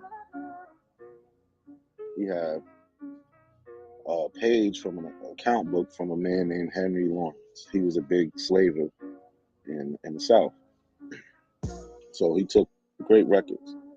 And this is a record of a ship coming with 327 new Negro slaves imported off the ship Imperial. Charles Gwynn was the commander. They came from Angola. So now we can see who bought them. I think we got a man named Nyla Sampson. He bought one girl. He plans to pay in January. Right? And we can go on and on and on.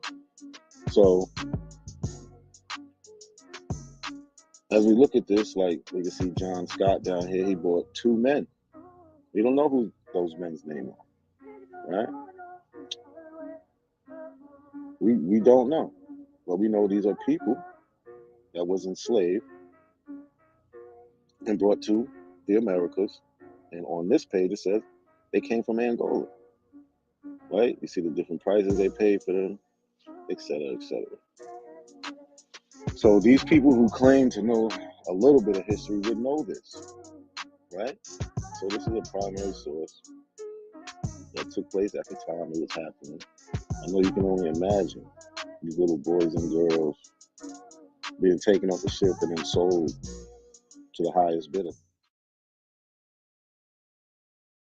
This is Democracy Now!, democracynow.org, The War and Peace Report. I'm Amy Goodman. Today, we spend the hour with the legendary activist and scholar Angela Davis, Professor Emerita at the University of California.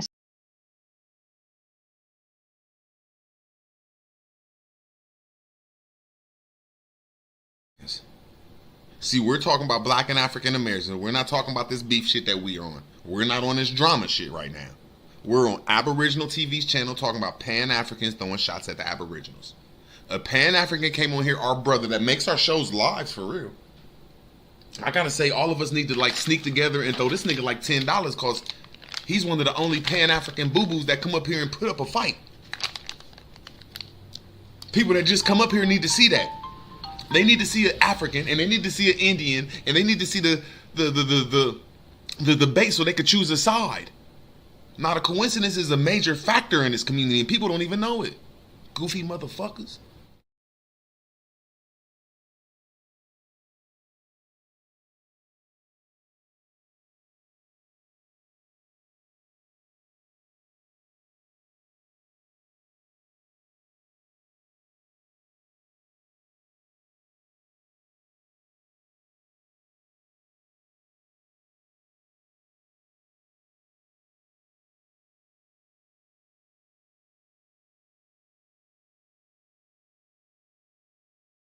Jennings, an African-American man, was born free, who lived in New York and rose to prominence as a leader of the abolitionist movement.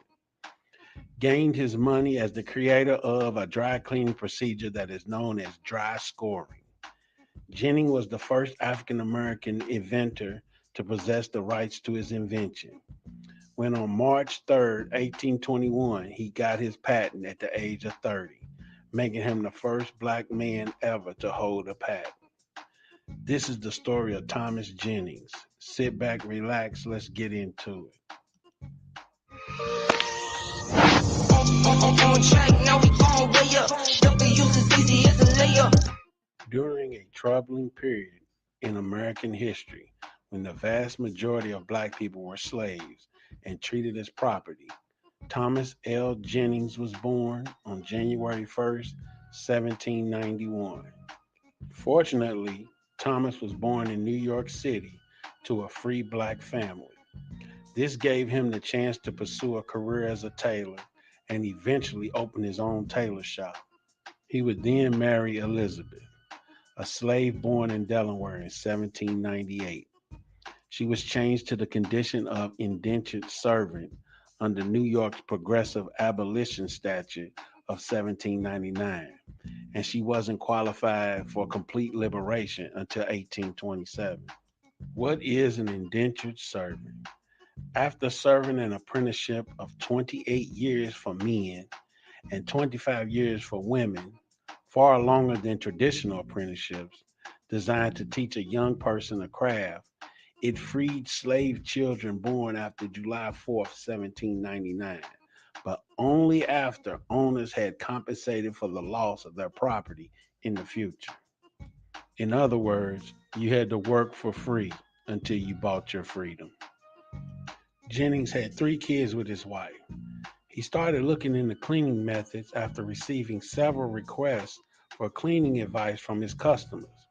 When their clothes got dirty, Jennings discovered that many of his clients were dissatisfied with the final results of the cleaning. However, due to the fabric used to manufacture the clothing, traditional cleaning techniques at the time were unable to effectively clean them. Jennings started experimenting with various remedies and cleaning products. He experimented with them on various materials until he discovered the ideal mix for treating and cleaning them. He referred to the technique as dry scoring, which is today known as dry cleaning. His dry scoring technique prevented garments from being ruined by water seeping through the fibers. In 1820, Jennings applied for a patent. During this time, Jennings' invention was the subject of intense debate. At this time, slaves were unable to patent their own innovations. Instead, their owner owned the results of their labor. This rule originated with the 1793 U.S. patent laws, the legal presumption that the master is the owner of the products of the work of the slave, both manual and intellectual, formed the basis for the regulation. Slaves could not hold rights to their inventions since they were not citizens, according to the patent courts. Slaves were eventually given patent rights in 1861, but because Thomas Jennings was a free man, he was able to secure the exclusive rights to his invention and make money off of it. The specifics of Jennings' method and patent are unknown because they were all destroyed in a fire in 1836 at a hotel in Washington, D.C., where the patent files were temporarily being kept. This fire destroyed all 10,000 X patents that the U.S. Patent and Trade Office had issued between 1790 and 1836. Thomas Jennings fought for the abolition of slavery, using the money earned by his innovation and successful business. Along with his children, he also successfully purchased the release of his wife, Elizabeth, who was still an indentured servant. Elizabeth Jennings, the activist daughter of Thomas, was the plaintiff in a historic case when she was thrown off a streetcar in New York City while on her way to church. In 1855, Elizabeth successfully sued the Third Avenue Railroad Company for discrimination with the help of her father. The Third Avenue Railroad Company ordered the desegregation of its automobiles the day after the ruling. Following that event, Jennings started a local campaign against racial segregation in cities' public transportation systems. 10 years after Elizabeth Jennings prevailed in her legal battle, segregation was outlawed by all New York City streetcar companies. The campaign to desegregate public facilities, led by Jennings and his daughter, continued long into the Civil Rights era a century later. In fact, many of the beliefs that Jennings and his daughter had voiced and battled for 100 years earlier were mirrored in civil rights activist Dr. Martin Luther King Jr.'s 1963 I Have a Dream address in Washington, D.C. Thomas Jennings passed away in 1859, but the dry scoring procedure he developed is still substantially the same today in dry cleaning operations all over the world. That's it for Aggressive Intelligence. Don't forget to like, comment, subscribe. See you in the next.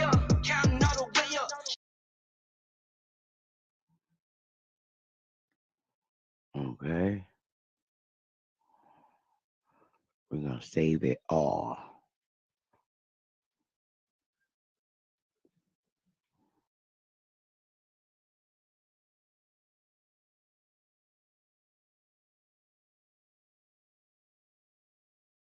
So what now?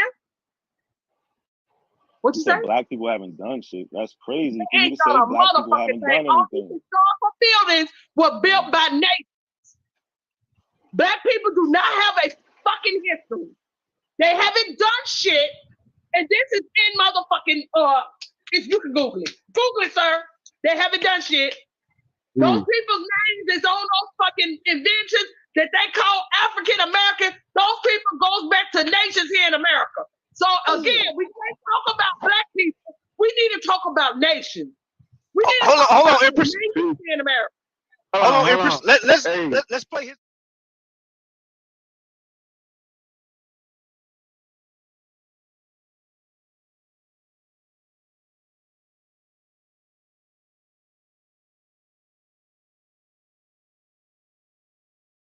Not a coincidence. Not a coincidence. Yeah. We created refrigerated trailers for a goddamn semi truck before. So you telling me only the slaves can create that, bro? Thomas Jennings, listen, Thomas Jennings. Okay, Going back only the slaves can do this, bro. Check this out. No, not. What do you mean? How are we African? Is the point that I'm trying to make. We don't do shit. Nobody else in the world. You know who so how the Thomas fuck Jennings are we a different? How do we descend from a people that we don't do nothing alike? All right, let me answer this question for you. Do you know who Thomas L. Jennings is? Tell me about him, bro.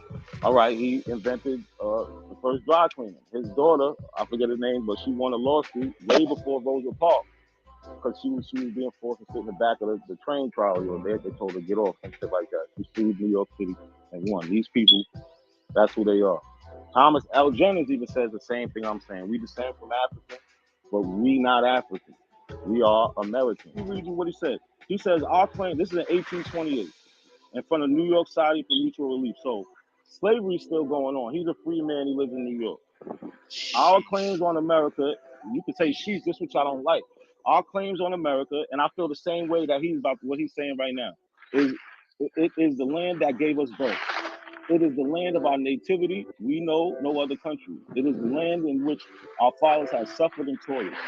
They have watered it with their tears and fanned it with sighs. Our relationship with Africa is the same as the white man is with Europe, only with the difference: the one migrated voluntarily, the other was forced from home and all its pleasures.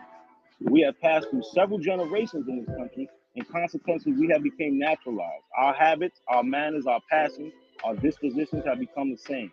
I might as well tell the white man about England, France, or Spain, the country whence his forefathers immigrated, and call him a European, as for him to call us an African. The argument will hold as good in one case as the other. Africa is foreign to us as Europe is foreign to them. He's saying we came from there, we went through slavery, our people died here. This is in 1828. But we're not African. So this is the dude that created the first dry cleaning business, right? That's what you're saying? Yes. Ever, right? Ever, yes. Okay, what gave him the idea to create this dry cleaning? But how did he get Kids, that? bro. That's the why. See, No, look, no, no, no. Wait, you have nothing wait. else to talk No, about. not. Shut up. You don't know nothing about anything. What he should have learned instead of asking that silly question was that not all black people was enslaved. There was a strong black community that they had money because they created things and made money off their businesses and inventions. And they also played an active part in activism and getting civil rights for us. He should have learned that if it wasn't for these people, he wouldn't be able to be on the internet claiming that he's something that he isn't.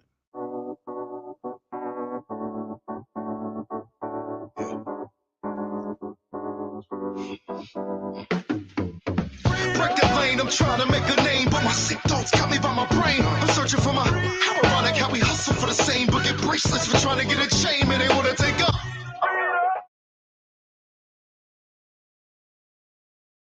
Links. Now, Hawkins ends up in the possession of Guilford Jackson Talley, who in late 1842 gets a loan from another person.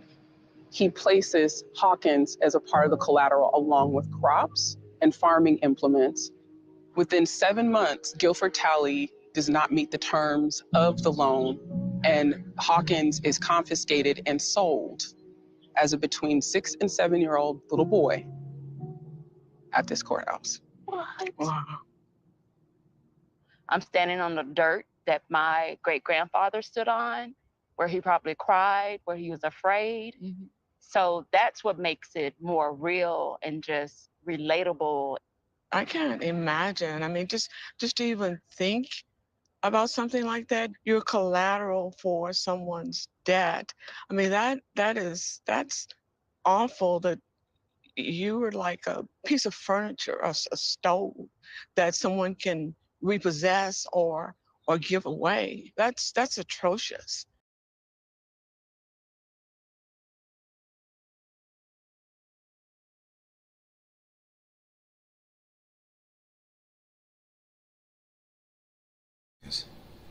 See, we're talking about black and African Americans. We're not talking about this beef shit that we're on. We're not on this drama shit right now. We're on Aboriginal TV's channel talking about Pan-Africans throwing shots at the Aboriginals. A Pan-African came on here, our brother, that makes our shows live for real. I gotta say, all of us need to like sneak together and throw this nigga like $10 because he's one of the only Pan-African boo-boos that come up here and put up a fight. People that just come up here need to see that. They need to see an African, and they need to see an Indian, and they need to see the debate so they could choose a side. Not a coincidence is a major factor in this community, and people don't even know it. Goofy motherfuckers.